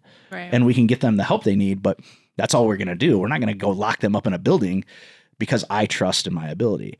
Then you have these doctors that are just like, but they might sue me if something goes wrong. Then make sure something doesn't go wrong. Like trust your assessment. Right. No, that guy doesn't have a rotator cuff tear. He hasn't done anything physical in the last 2 years. Like nothing is bad. Like he just wants attention, you know, or whatever, or pain medication or whatever. Like just trust in your ability. And yeah, you can't practice medicine from that. Like, from fear. Yeah, because it's just like you're never going to meet that person's needs if you're just terrified with everything that you're doing. Well, it's like anything you prescribe, they could have an allergic reaction to. Like you can't be terrified. It can always be something that is going to go wrong in any situation. Like, you have to be confident in your ability. So it's like, it's just insane. You know, you see, and so like we have these for-profit hospitals that don't want to treat appropriately or don't want to treat at all. And it's like, dumb. Like so dumb. So, and I don't remember how we got there, but like it's frustrating. So circling back, I guess the point is like your goal is to treat the person. 100%. You know? Yeah. And even like it puts me in kind of a weird situation sometimes because when I decided to go private practice, which like even saying that makes me want to throw up a little bit. Like I hate those words and I don't view myself that way, but that is what I am. Yeah. That's what I'm doing. Yep. But I was like, I don't want to, it's pretty easy to go private practice and be like, okay, I'm going to only treat the people that are going to be easy or reimbursed very highly or little work for a lot of income. Right. And it's just like, okay, that just furthers this problem. Like you have all these practitioners that will go private and only accept the highest paying insurances. And so then where do all these other people go? Right. Right. And I know that you see people from every part of society.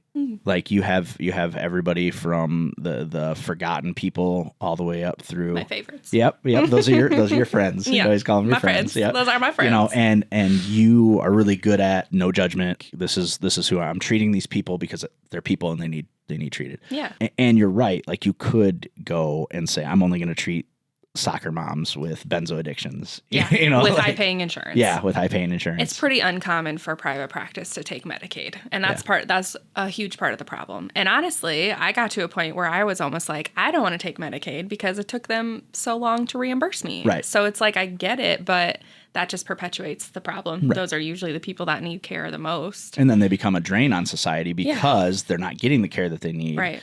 And it's a cycle. And their options are so limited and then the options they do have are these way overwhelmed institutions that how could they ever keep up with that demand? Well, and you know, from your previous employment of being in corrections and stuff, you had a built-in base. Yeah. People that are comfortable seeing you that may not have otherwise accepted treatment. Sure. You know, so I mean that's pretty valuable, especially because of some of the new treatments that you're doing. Yeah. Like with the ketamine treatment and like doing some like pretty groundbreaking stuff. So like that's got to be exciting for you. You know, it's like not just business as usual. Yeah. If you're doing stuff that's different than what other people are doing, it allows you to stay motivated and stimulated. That's huge for me. Yeah. And I still kind of struggle because it's like, I'm not a desk job person. Right. And I kind of like educated myself into a desk job and I was like, oh, this is bad news bears. So even like when I first started my practice, I was like, oh no, I cannot do this for 8 to 9 hours a day. Like just sitting at a desk. Right. So yeah, I incorporate some of those other things. So, and it helps. And I think we kind of touched on it before. So like the difference with nurse practitioner is you can prescribe medication, you can do all the normal therapy, talk therapy, all that stuff, and you can prescribe prescribe and diagnose. Yep. Right. So, For sure. so you're basically, all jokes aside, you're basically a doctor. I mean, basically. In psychiatry, we have the same. So, I mean, there's really not a differentiation. Doctors definitely have more education than us, I will say. That does not make them smarter or it more qualified. It doesn't. I will and I've worked with great nurse practitioners. I've worked with terrible ones. I've worked with great doctors and terrible ones. Right. I think the difference with a nurse practitioner versus a doctor is you have to be a nurse first. And nurses are the shit, obviously, but also we know how to talk to people. And they do the heavy lifting, honestly. Yeah, we do the hands-on stuff. The difference in a bedside manner between a nurse practitioner and a doctor is crazy. Yeah, for sure. It's night and day. I feel like some of the younger doctors that are coming through are starting to try to be more personable. Yeah, definitely. There's a long way to go for that. And there's great ones, just in every field, but it's you come from a totally different perspective. When you're already a nurse, you already know how to treat a patient like a person. Because the doctors are the ones giving the orders. We're the ones executing them and dealing with the person all day, every day. You spend more time with them. Yeah. I mean, so much time. You can't just be all clinical, all business if you're going to sit and talk to somebody. It doesn't work. Right. Yeah. So I touched a little bit on, I'm fascinated with this ketamine thing, right? Because when you say ketamine, they're like, that's a horse tranquilizer, right? That's surgery. What are you? The line from Armageddon. We tested positive. Some of you guys tested positive for ketamine. That's a horse tranquilizer. Well, some of these are pretty big guys, But kind of talk to people about what the thought process is, what that treatment is doing for people. Yeah, it's exciting. I'm not gonna lie. I was really scared when we first started it because it's new. It kind of, so Spravato is what we do. It's the nasal version of ketamine. And so it's the only FDA approved version of it. And it came out during COVID. So it was scary to do it myself because it was it came out during a time where we weren't hands-on with healthcare. So it's do I trust this? And also I'm just a skeptic by nature. So I was is this ivermectin? I don't know how I feel. Is this a Joe Rogan thing? Yeah. I love Joe Rogan though. So if it was, I would probably feel better. Oh, he's such an idiot though. I love him. He's so entertaining. I literally listened to him on my drive here. Oh God. I again, that's that bitterness thing though too. The guy's a billionaire doing this. What you want to do. This. Yeah, it's insane. But also sometimes he needs to shut up. He doesn't always stay in his lane. No. And sometimes when he talks about mental health shit, I'm like, don't. I love you. Please stop. Well, and the worst part is he won't just let his guests talk. Sometimes. He brings in experts and he either wants to argue with them. Which I love that. It's fun. It's from an entertainment standpoint, but from a dude, these people have something to say standpoint. It's shut the fuck up, Joe. Yeah. Go kick a bag and do an ice bath and eat some elk heart or something. Stay in your lane. Listen. I love him though. Just listen. I don't feel like he listens, and that's a huge thing. I think in some of them, I don't know. There's some definitely where I'm oh, but I think if it's interesting to him, he'll listen. Maybe. But if he's just having somebody on to have somebody on, I think he likes to talk over them. He has a I feel like an asshole that I don't remember the name. I was just listening to it, but it's a guy that works with wrongfully incarcerated, and he has them on twice a year, and I was listening to it. It's whenever I see him as a guest, I'm oh, okay, I'm gonna cry and I'm gonna listen to this immediately. Okay, sounds good. Yeah, he definitely has found he found his moment and he grabbed it. This is a guy that used to host a show about people eating worms. I know. Yeah, it's insane. It's just nuts. Sorry, but I digress. Oh yes. So Spravato. Right. Circling back. I tracked it back. When we were first, it's me and another nurse practitioner. We're not we have our own practices, but we share space, and she's wonderful. She balances out my particular breed of crazy. So thank God. She keeps Cassandra in check. Yes. It's a hard job. Shout out Neelam. God bless. So when we were talking about should we offer this, it's no other clinics in town are doing it in a clinic setting. So I was it's a need that's not being met.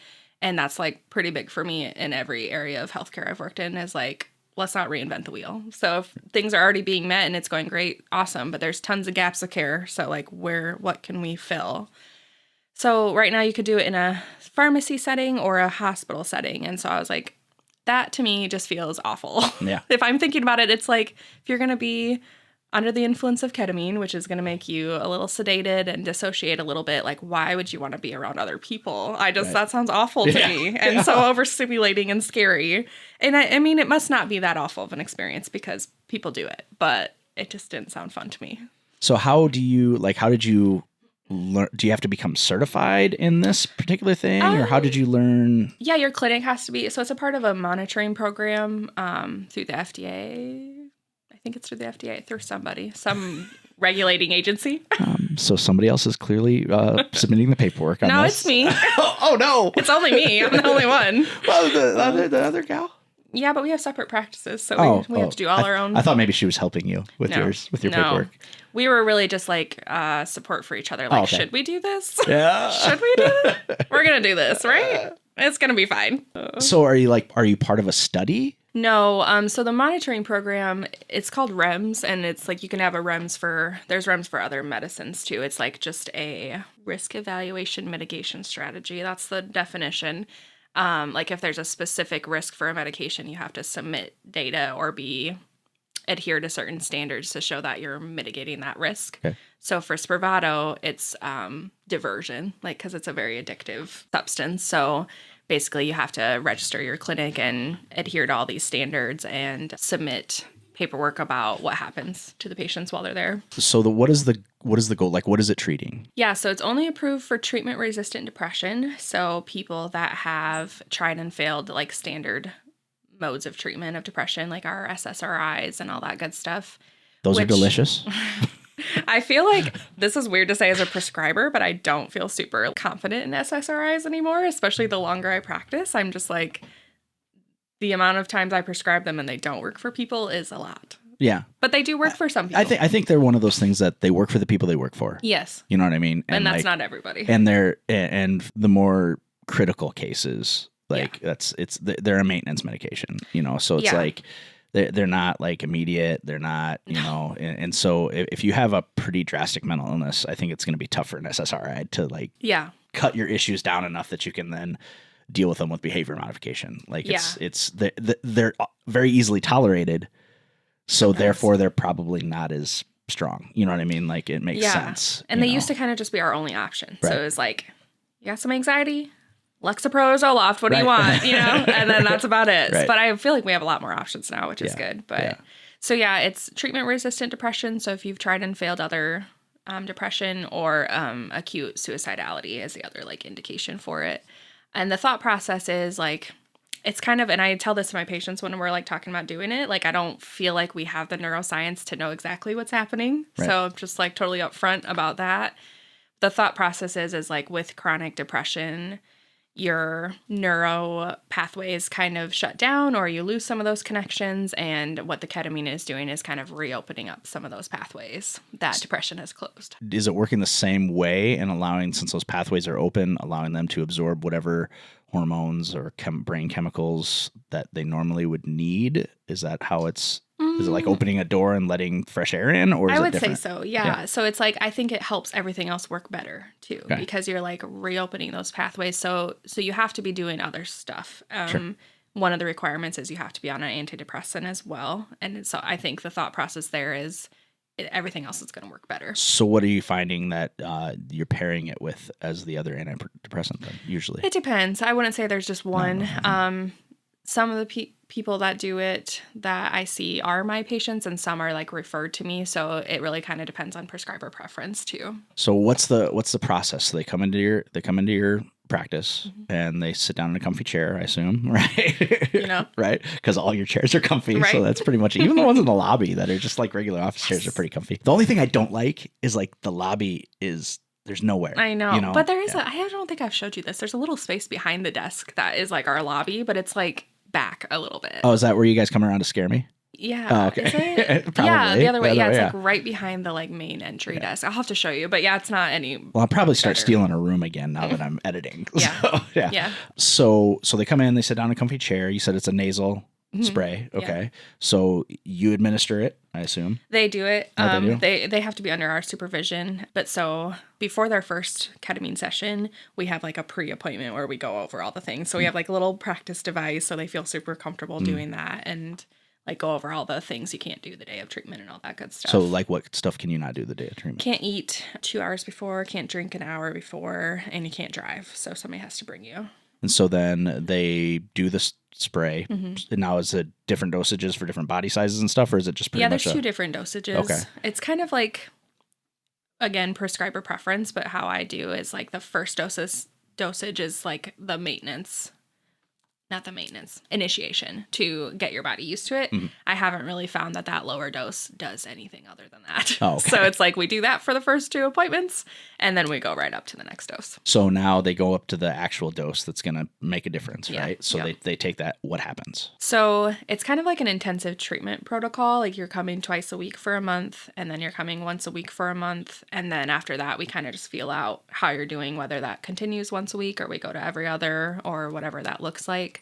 So it's like a big time commitment. I mean, you're there for 2 hours. So they come in, we do the administration of the nasal device, and then they're there for 2 hours afterwards for monitoring. So we're like checking their vitals before they start, in the middle, and then at the end to make sure that they're doing okay. So what's happening during that time? So it's a side effect of ketamine is like the dissociation and the sedation are the 2 biggest things. And dissociation is like so different for everybody. It sounds so scary, that big scary word. Yeah. But for some people, it's just like little perceptual changes, like colors look differently. Some people are just sedated and napping. It just depends on the person. So they have whatever hopefully positive reaction they have. Are there any negative side effects that are troublesome or? It can make you nauseous. So that's why no food or drink, because obviously we don't want you like throwing up if you're sedated. Sure. Bad. Right. So that would be one. Headaches is one. Sometimes the dissociation is like negative depending on, I have no science to. This is totally just my own opinion, but I really feel like it depends on your mental state that day, like what you're coming into it. So like if you're coming in after having a really, really bad day, I think that dissociation is probably not going to be positive.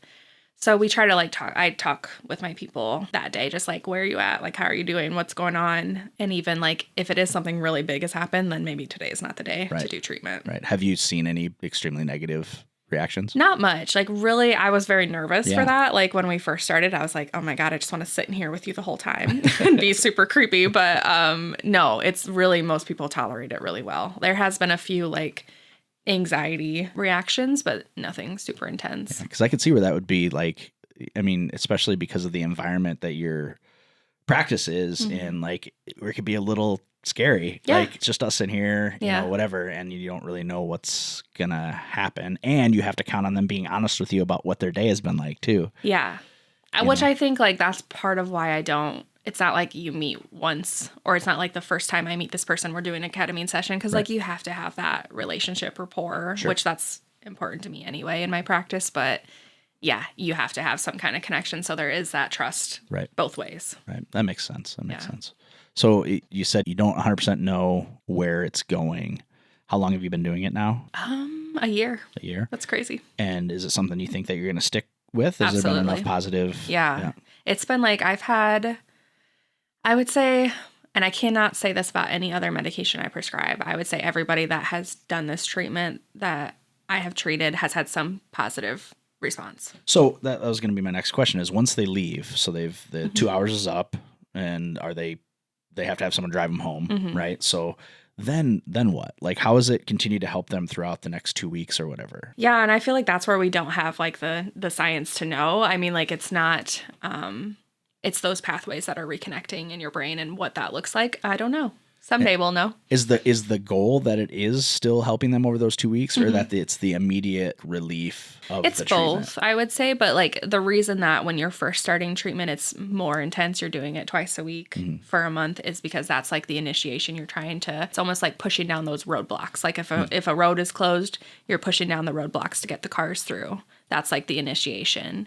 And then we hit to a point where the roads are all open, traffic is moving freely, but we want to keep them open. So that's like the maintenance when you're coming less often. So I have some people that get down to just doing it once a month, just to maintain the progress that we've made. So it's not repairing those pathways, right? It's just holding them open?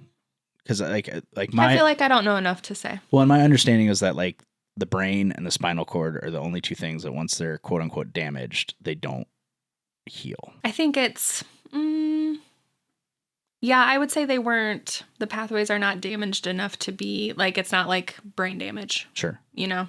It's more just lack of connection. Okay. So it's kind of connecting them all back together and trying to make a more, to follow the analogy, a more stable network. Yeah. Yeah. For sure. Okay. That makes sense. That's my very like rudimentary neuroscience. I don't pretend to be a neuroscientist.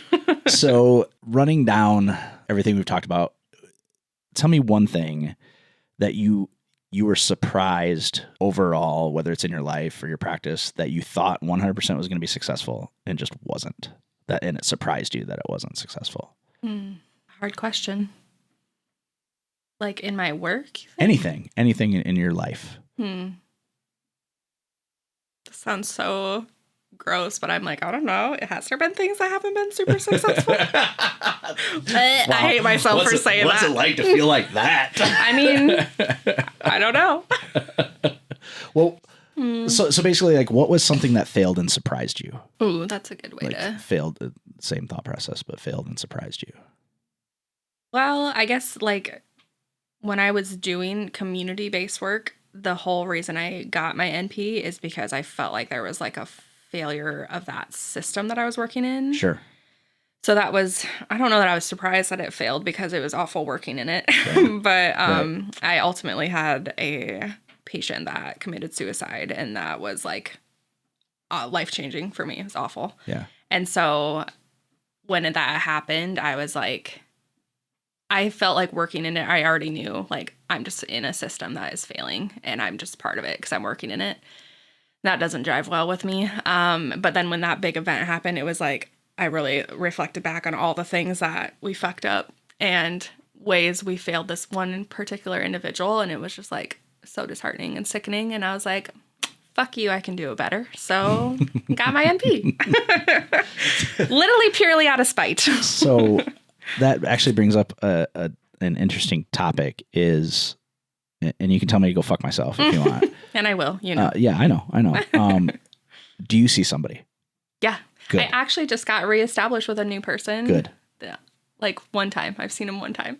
But I'm so glad that you answered that in the affirmative, because I always tell everybody, if you are seeing someone who doesn't see someone, don't trust them. Huge red flag. Don't trust them. Huge red flag. 100% do not trust that person. Yes, agreed. So good. I'm glad that you answered that, because it was following up on, you had a client that committed suicide. Like, it's like, that's going to happen. For sure. And it's important that you have some way that you can deal with that, and not just 100%. I'm going to do better next time, because that's not fair. No. Because you and I both know if it's going to happen, it's going to happen. And it sucks, and it's kind of part of the job is sometimes you're going to have a loss. Mm-hmm. But that, those losses can kind of be like, they're not 100% surprising. It's like, I think it's the ones that are surprising are the harder. Yeah, which is, I had one of those recently. Like, it just kind of came in. It was a bad reaction to new mental health medication, is what 100% what it was, because the totality of the circumstances, the way it was done, the proximity to when they were around their friends and what their headspace was then, and it was on a friend's birthday. Like, none of those things would have been a choice. Right. At all. It just wouldn't have been. That wasn't the kind of person this guy was. He wouldn't have victimized people in that way. Just wouldn't have done it. So, and he had just started a new med. Anybody that understood how that works was like, yeah, that's that. And he had always been very open about his mental illness, and like that things he was trying to feel better, and was always actively dealing with maintenance and stuff. So those are, the surprising ones suck. But at the same time, you're also like, well, he was very open about his mental illness. It was always a risk. Mm-hmm. It sucks. It just sucks. Unfair, and it is what it is. So that was tough. I wasn't as close to him as other people were, but that kind of brings up, like, I don't want to keep you from your life, but it kind of brings up something that we had touched on too, is grief is a really weird emotion. And, I've lost 2 people in the last 2 months, and that one was less impactful on me. One, because I was already all grieved out from Tony's death, totally a thing. Yeah. And Tony wasn't just my friend. He was my brother. Like, he was my big brother. I looked up to him. I looked to him for acceptance, like for him to, for affirmation. Mm-hmm. Like, I wanted to be the kind of dad that he was. Like, I wanted to be the person, because he cultivated this tribe of people that were all good people. And so I was talking to his wife about 2 weeks ago when I asked how she felt about me continuing to do the show. And I was like, I will not do it without your blessing. Like, you and the girls, like, your opinion on this is the only one that matters. Like, what do you think? And she's like, you absolutely have to keep doing it. Basically, so powerful to have that from her. Yeah. Like, I couldn't have done it without it. Like, I couldn't, like, and like, I wanted to wait long enough to ask her, because I didn't know if I wanted to, because grief is so fucking weird. It's so weird. And this just doesn't feel like I'm constantly out of the corner of my eye. I've got the video feedback going on over here, like, for promo shit. And out of the corner of my eye, I keep wanting to look and be like, right, Tony? Mm-hmm. Like, it's tough because that's where he would have been, because he would remote in when we did. I mean, like, you're the first local person, but I've had other people in here from out of town that have come in and done this, and he was always right there and chiming in and asking questions. And so it's tough. And she also asked, she was like, could you have someone on that could talk a little bit about grief and how it works? And I was like, it's funny that you mentioned that because, no pressure. Right. But I was like, the first person that I was going to have on is my friend Cassy. And, like, she's a mental health professional. And I wanted that segue of, like, look, things are not okay. Like, it's not, it doesn't feel right. It doesn't, he like, creatively,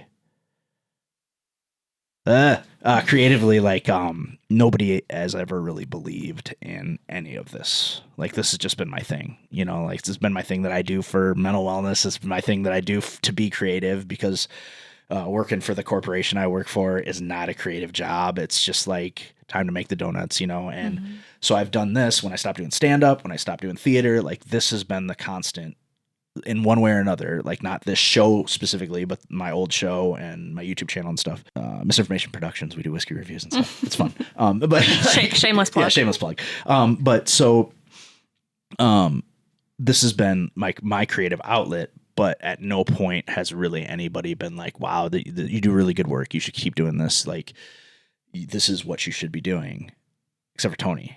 And when SAG, AFTRA, and the Writers Guild went on strike, Tony was like, hey, I really want to work with you on this project. Like, I want to create this show where we talk to people about peopling, like, and, like, I like to use that term because when we had Jorge on, and I was like, people aren't good at peopling, and Jorge's just in the background going, people don't people, it's fun, like, to be affirmed in that way too, because he thought it was funny and it's nice to be laughed at. But Tony was always, I was always stuck on the analytics, like, how many people listened last week? What's our trend? How are we trending? Like, what are the downloads? Like, which topics did well? And he's always like, shut up. This is a good show. It tells a good story. We're doing a good job. It's technically proficient. It will work. You need that balance. Yeah. So it's tough not having him, because he's a positive person. Like, he's still a positive influence in my life, because every time I go to look at the statistics, I'm like, why? He's yelling at you. Yeah. It's not important. Yeah. But, like, I still haven't, like, I won't say I haven't cried over it, but, like, I still want to text him. Like, and not just like, oh, I miss him, I'd like to text him, but, like, when something happens, like, I just like, and it's not real to me, because it was so fucking unfair and so unexpected. Yeah. Yeah. And for them, obviously, way more than me. I mean, he was their world, and he's just my best friend, like, so. I don't think you have to compare, though. No. Different griefs. But I think it's just important that, like, I'm very specific about, like, this didn't just happen to me. Right. It happened. It happened to the world. I mean, the guy's been on everybody's TV. He's been on everybody's movie screen.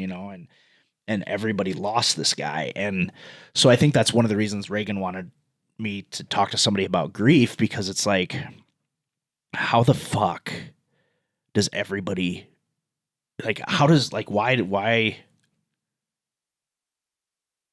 like, grief is healthy, but, like, how do you grieve something that should have never fucking happened? I had a guy come into work the other day, and he's like, I got to go to a funeral tomorrow. I was like, oh man, I'm really sorry. He's like, gosh, she was 94. And I'm like, She had a good run, buddy. So a little different circumstance. It is a little different. Like, not to say that people shouldn't right. grieve, but at the same time, when you hear that somebody who's 94 years old, could have been extremely healthy even, they die, you're like... It's a natural progression of life. But good for them. Yeah. Yeah, good for them. They made it 94 years. Can you imagine all the things they saw? Yeah. You imagine all the things they experienced. When you hear of a 54, 55-year-old guy dying, you're just like, no. Yeah. No. So totally different. And someone who didn't live unhealthily, someone who didn't have vices, someone who did all of the things they were supposed to do. I mean, look, me and Tony aren't exactly Olympic swimmers or anything, but like, he did very rarely drank, didn't smoke, like, and like picked his kids up from school every day. And it's just like twofold. Why him? And oh, fuck, is that me? Mm-hmm. Like, am I going to wake up tomorrow dead? Like, it's just such a hard, like every time I get indigestion now, I'm like, fuck, am I dying? Like, it's such a stupid thought process, but like... I think that's natural, though, to like see that happen and turn it to yourself, Maybe. Yeah. It is. Yeah. I mean, I think that's just like us as humans. That's how your thought process goes. It's like however it's impacting you. For grief, like, I assume that closure is probably stupid important because that's why we have funerals and celebrations of life and stuff. I just don't understand for everybody. Like, I don't understand I understand how grief works, but at the same time, like, it never feels the same. Like every grief feels completely different. Like, it's like you're not even opening the same wound. Definitely not. Because it's a different loss every time. Yeah. Your logical brain is like, well, look, if I am a basketball player and I lose all the time, I kind of get used to losing, but it's like you have deaths, and I've dealt with death, sure. I mean, and I've had people in my life that died and I was like, yeah, that fucking sucks, but we're okay. And I've had people in my life that have died and it fucking destroyed me.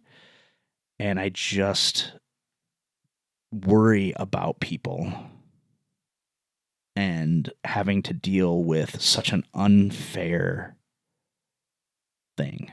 I worry about his kids, his wife. They're all young, and now they have to live the rest of their lives. It's just not fucking fair. And I keep saying that over and over, like, and it's like, how do people who are grieving, how do they rectify that and not feel hopeless for the other people that have felt the same loss, like, because that doesn't help them. I mean, I guess that's the difference between empathy and pity. Right. And sympathy. Like, empathy, you feel for them. Sympathy and pity, you feel bad. About how they're feeling. Yeah. Whereas empathy, you feel for them and you want good things for them. And it's like, I guess that's what you do. I feel like it almost speaks to like the connection, though. Like you said, like there's other losses that were hard, but hard in a different way. Like, I feel like the difference is the connection with each loss, because this one is so much harder. I mean, that just speaks to the connection that you guys had. Right. I think that's the difference with each loss. Like, each loss is going to be different because of a lot of things, like who you are, where you're at in life. Like, right. Every time you've lost somebody, you've been a different person because we're all different. We're all changing, evolving our life experiences, but then who that person is to you. Right. Is really what makes it different. And I think part of it that's so hard too is like everyone is taking this loss hard. And like I said before, he cultivated this tribe of people. Like, there are people that I've spoke to once that are texting me and like, are you okay? And I'm like, fuck, you're a good person. Like, it would have never even occurred to me to try to get somebody's number and see if they're okay. I mean, I sent some Facebook messages out and stuff, and I've maintained contact with people, but like, I had one guy, he texted me. He didn't have my number. I don't know how he got it. Wow. And I'm just like, that's fucking great, man. Like what a good person. And that's why, like, I really hope that I get to speak at his celebration of life, not to talk about like how important he was to me, but like how important all those people were to him, because he's like a fucking museum director that curated all these good people present company excluded, and brought them together, you know, so that they could continue. I'm still texting back and forth with people from out there and setting up to go get tea or go have dinner with people I never knew before September, because he put all of us in each other's orbit. And that was what he did for this show. It was like, he was the person who could go, I know good people that are interesting and want to talk about interesting things that we can then share with other people so that they can feel like they're not fucking alone. And so without him, it's tougher for me because I'm the one who makes the poop jokes in the show. You know, I'm the one who makes people laugh so that they're not uncomfortable being recorded. Mm-hmm. Tony was the one who would ask poignant questions about raising children and all this. So it's like he knew what everyone's strength was and would even come up with their topics, you know, like, hey, I want to bring these two guys on, have them talk about being fathers, or I want to bring these two guys on, have them talk about Dungeons and Dragons, you know, like just this shit that like, so all of the people were so important to him because he had a different connection with each one of them, and they were all such good people or they won't be there. Wow. You know, that's pretty powerful. And like, I think they need to know that, because I think, and maybe it's just for me and in the way that that I'm dealing with this particular grief, I think it's just as important that people know that they're going to be okay. I mean, we all know he's going to be okay. I mean, the universe just got real weird. Like, the universe is exhausted right now. I guarantee you, because dealing with his bullshit and his puns and his stupid fucking jokes and constantly ball busting, like, is, even for an entire universe, has got to be exhausting. But he's going to be okay. I think part of grief is not knowing whether you're going to be okay. A funeral is not about the person who died. It has nothing to do with them. No. A celebration of life, I think, is, which is why I'm glad we're doing it that way. But still, the people there need to know that they're going to be okay, and myself included. Like, I mean, on the surface, I know I'm going to be okay. But like, Ellie still cries every time I say his name. It's so fucking dumb and hard and unfair. Like, now I'm going back to the same well again, but like, well, it changes the dynamic too when there's kids involved, you know, like his kids and then your kids, like having that, trying to be that person for them. Well, it's like, I've known his kids since they were babies, you know, like I've now seen his oldest daughter zooming around on her scooter, almost fucking killing people when we're going to lunch.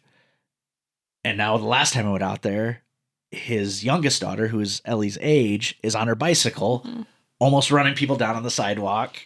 The same exact thing, two completely different kids, but like, it's like, those are two memories I'll always have, because it's like, oh my God, it's like I fucking time traveled. We're doing this again. Your kids are going to kill somebody, you know, like, but it's an endearing moment to me, because I'm like, look, they're clearly raised by the same people. Like, they're sharing another moment. It's just fucking wild, man. Like, I'm glad that you're going to be the first show back, because I think that's important, that there's a transition from what we were doing to what I'm hoping we're still going to continue to be doing. Like, I don't want the show to change. I don't want it to change at all. That's impossible. Yeah. It's impossible. Don't set yourself up for that standard, because that's not fair to you either. Okay. I hear some like imposter syndrome-y things when you're talking. Like, I don't know Tony, so I was never a part of his life or met him, but I think that you bring conversation too. Like, I think you are underselling yourself a little bit when you say that stuff. But it's different. It's not the same dynamic. Right. I appreciate that. And like, I thank you for saying that, because it does mean a lot to me. And I have no poker face. So if I didn't mean it, you'd be like, shut the fuck up. No, I trust you. I trust you. But you know, for me, it's like, I always wanted to be him.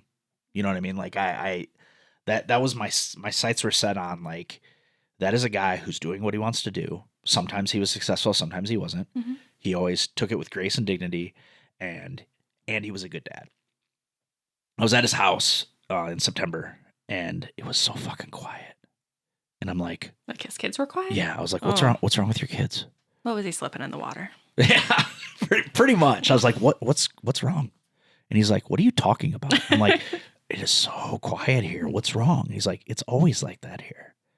But they just have that stable home, stable upbringing, stable parents. Like, they don't scream at each other.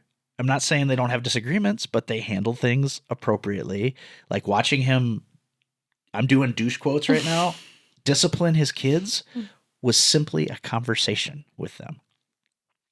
And it's like, fuck, I want to be that guy, you know?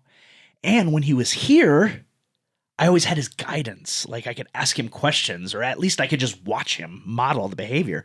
I don't get to have that anymore. So while there's some imposter syndrome, yeah, but some of it is also like, I am not there. Like I'm not there. Like I'm not the guy I wanted to be, the guy who was setting an example for me. Like he's not here anymore. So like, it's like, now where do I look for that guidance, for that, you know? And I've always felt like I wasn't good enough to do this. He was the one who was telling me I was, you know, like, so it's, and it sounds like a lot of like, woe is me, poor me shit, but it's really like, but it's like, it's such a weird transition for me to make just because, what is the word I'm looking for? I aspired to be more like him. He made me a better person. Like I remember sitting on his couch at his old house in like must have been like 2016. Cause I think Jenny was pregnant with Hattie, and at their old house, which was almost identical to the house they live in now. It's insane. We're sitting in the family room on the couch. It's like 2 a.m. and we're having a discussion about gun control. Jesus. Yeah. That's a 2 a.m. conversation. Yeah, and it was. And I had very strong opinions about, look, responsible gun owners and can't make new rules and blah, blah, blah, blah, blah.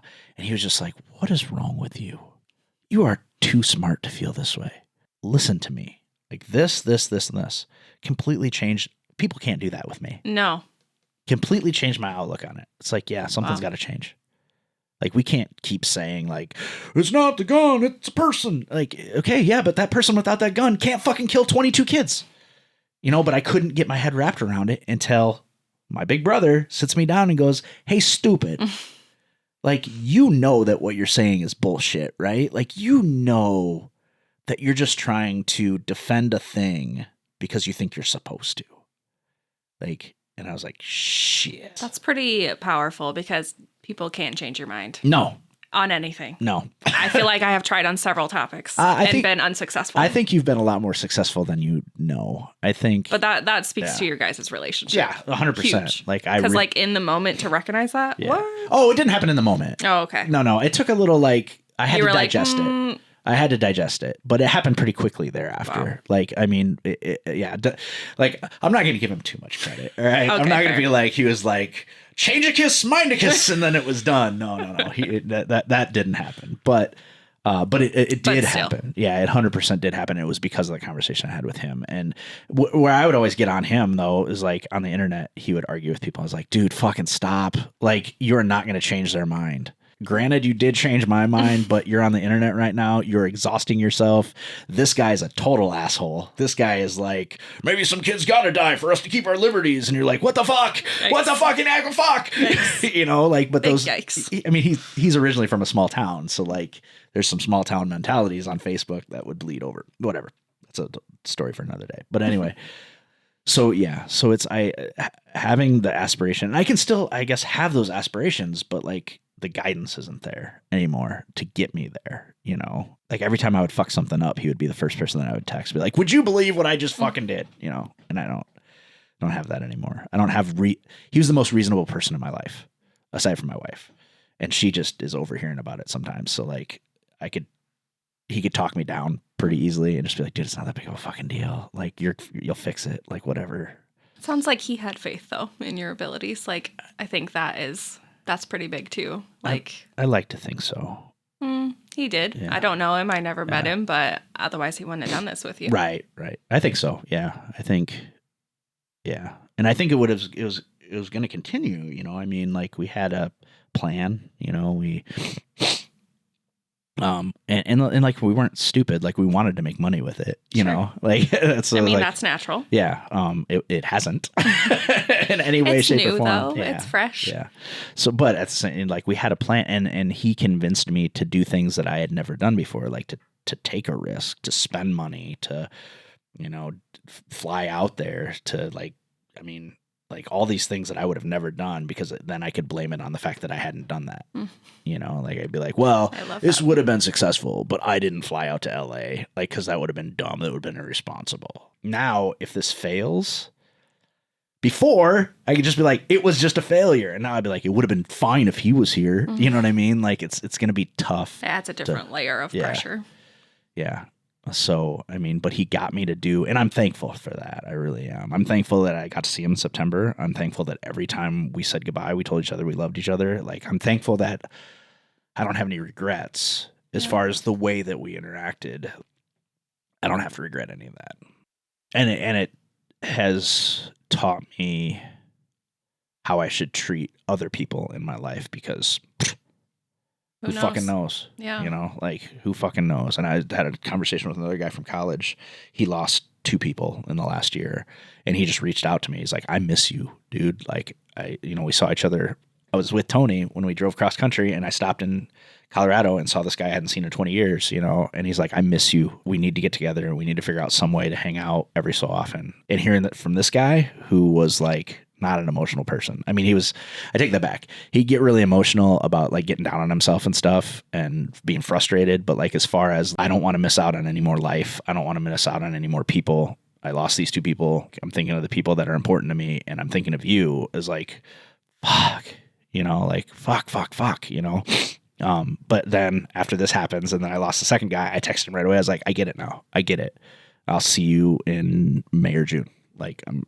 I'm flying to Colorado and going hiking, and I'm going to fucking see him, you know? So it's like, fuck, grief fucking sucks, man. It's like a perspective shifter, you know? Yeah. Like, I feel like there's, especially when it's a big loss, I think sometimes people get stuck in the thought process of like, I want to get back to how I felt before. And I just don't know that that's like realistic. Right. Like, it feels like there's before and after, and that's okay. Like, it's just because it was that big of a connection that you had with that person. But like, his kids are going to be okay, right? Yeah, I think it's going to be different. Like, I think they're going to have it's not going to be back to how it was before. Right. Like, I don't think that's fair to hold them to that standard, or for them to hold them to themselves to that standard of like, I want to feel how I did before Dad died. Like, I just don't think that's fair. This is a new phase of their life, you know?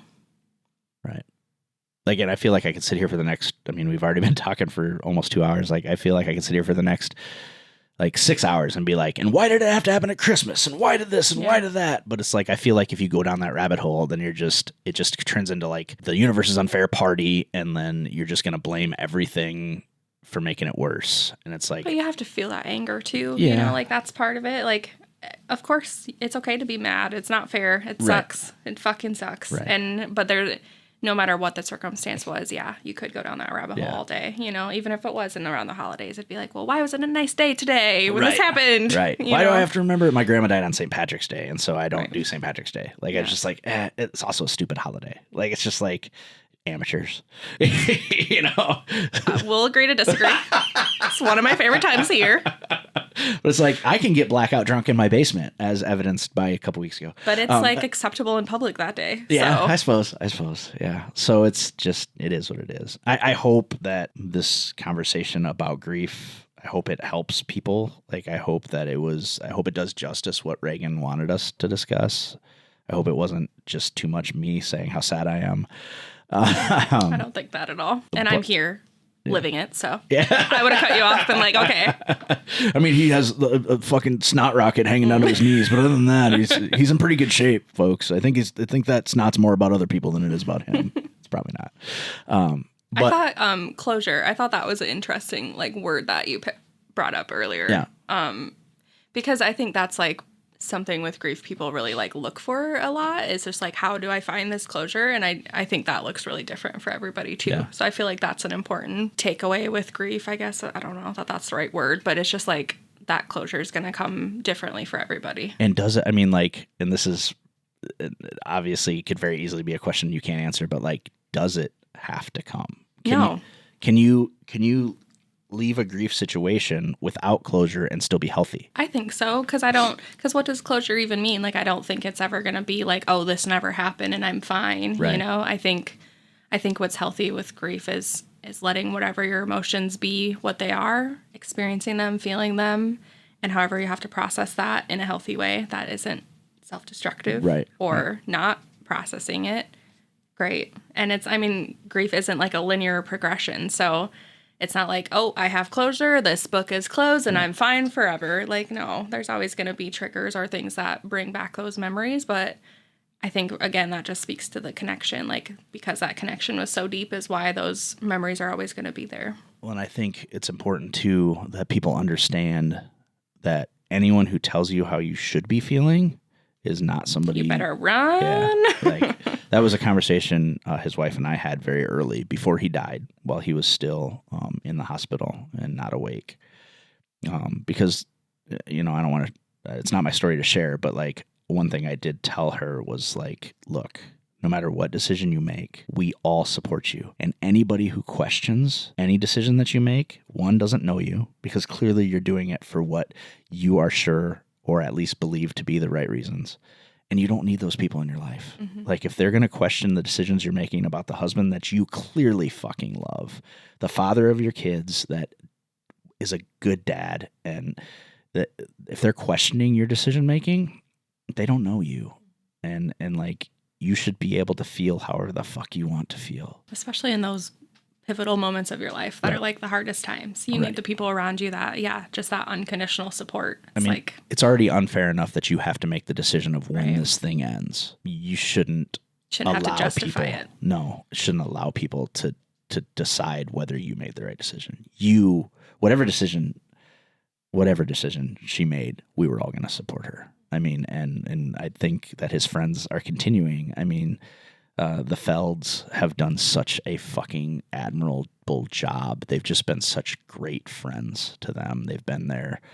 They were there the day, they were there when Tony died. They were there Christmas Day, sitting around having laughs and having fun and trying to keep things as normal as they could be, and they're just such good people. I told David, I was like, I think I told him, and if I haven't told him, he'll probably hear it here, that I envied the fact that he lived a mile away from Tony, that they got to see each other, because I had talked about, like, whenever something important happened, I would text him, and David was like, well, I didn't have that relationship with him. I was here. So, like, every time something important happened, we were together, and I was like, in my head, I'm like, well, fuck you. But I know David. David's a good person, and I like him. He's become a close friend.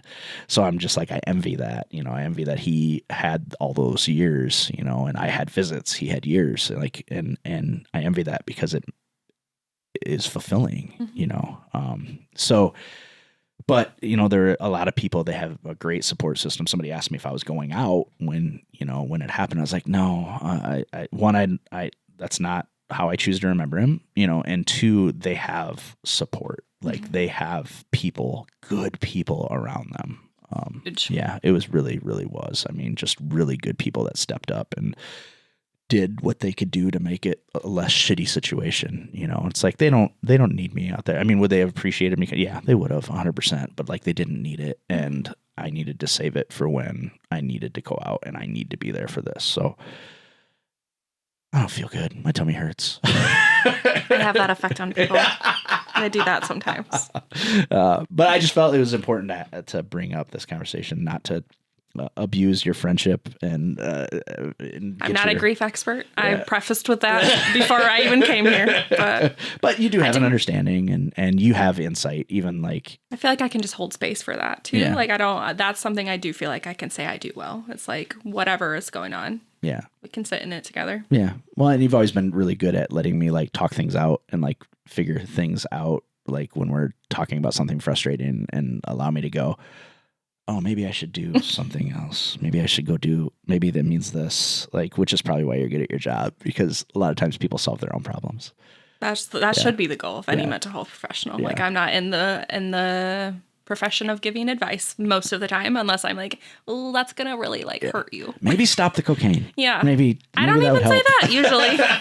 But maybe it would help a little bit. Maybe let's just cut back. Yeah. Halvesies. Yeah. Halvesies. Harm reduction. Oh, God. But thank you so much, even if it got a little heavy. Thank you very much for coming on. Yeah, I was ready. I knew you were gonna fall apart. But I've been looking forward to this for a long time. So, and I think it gives people some insight into what you do, and what you do is important. So thank you. I'm so glad. Glad we made it happen. Me too. I showed up. Okay. Yay. All right. Love you. Okay, bye. Bye.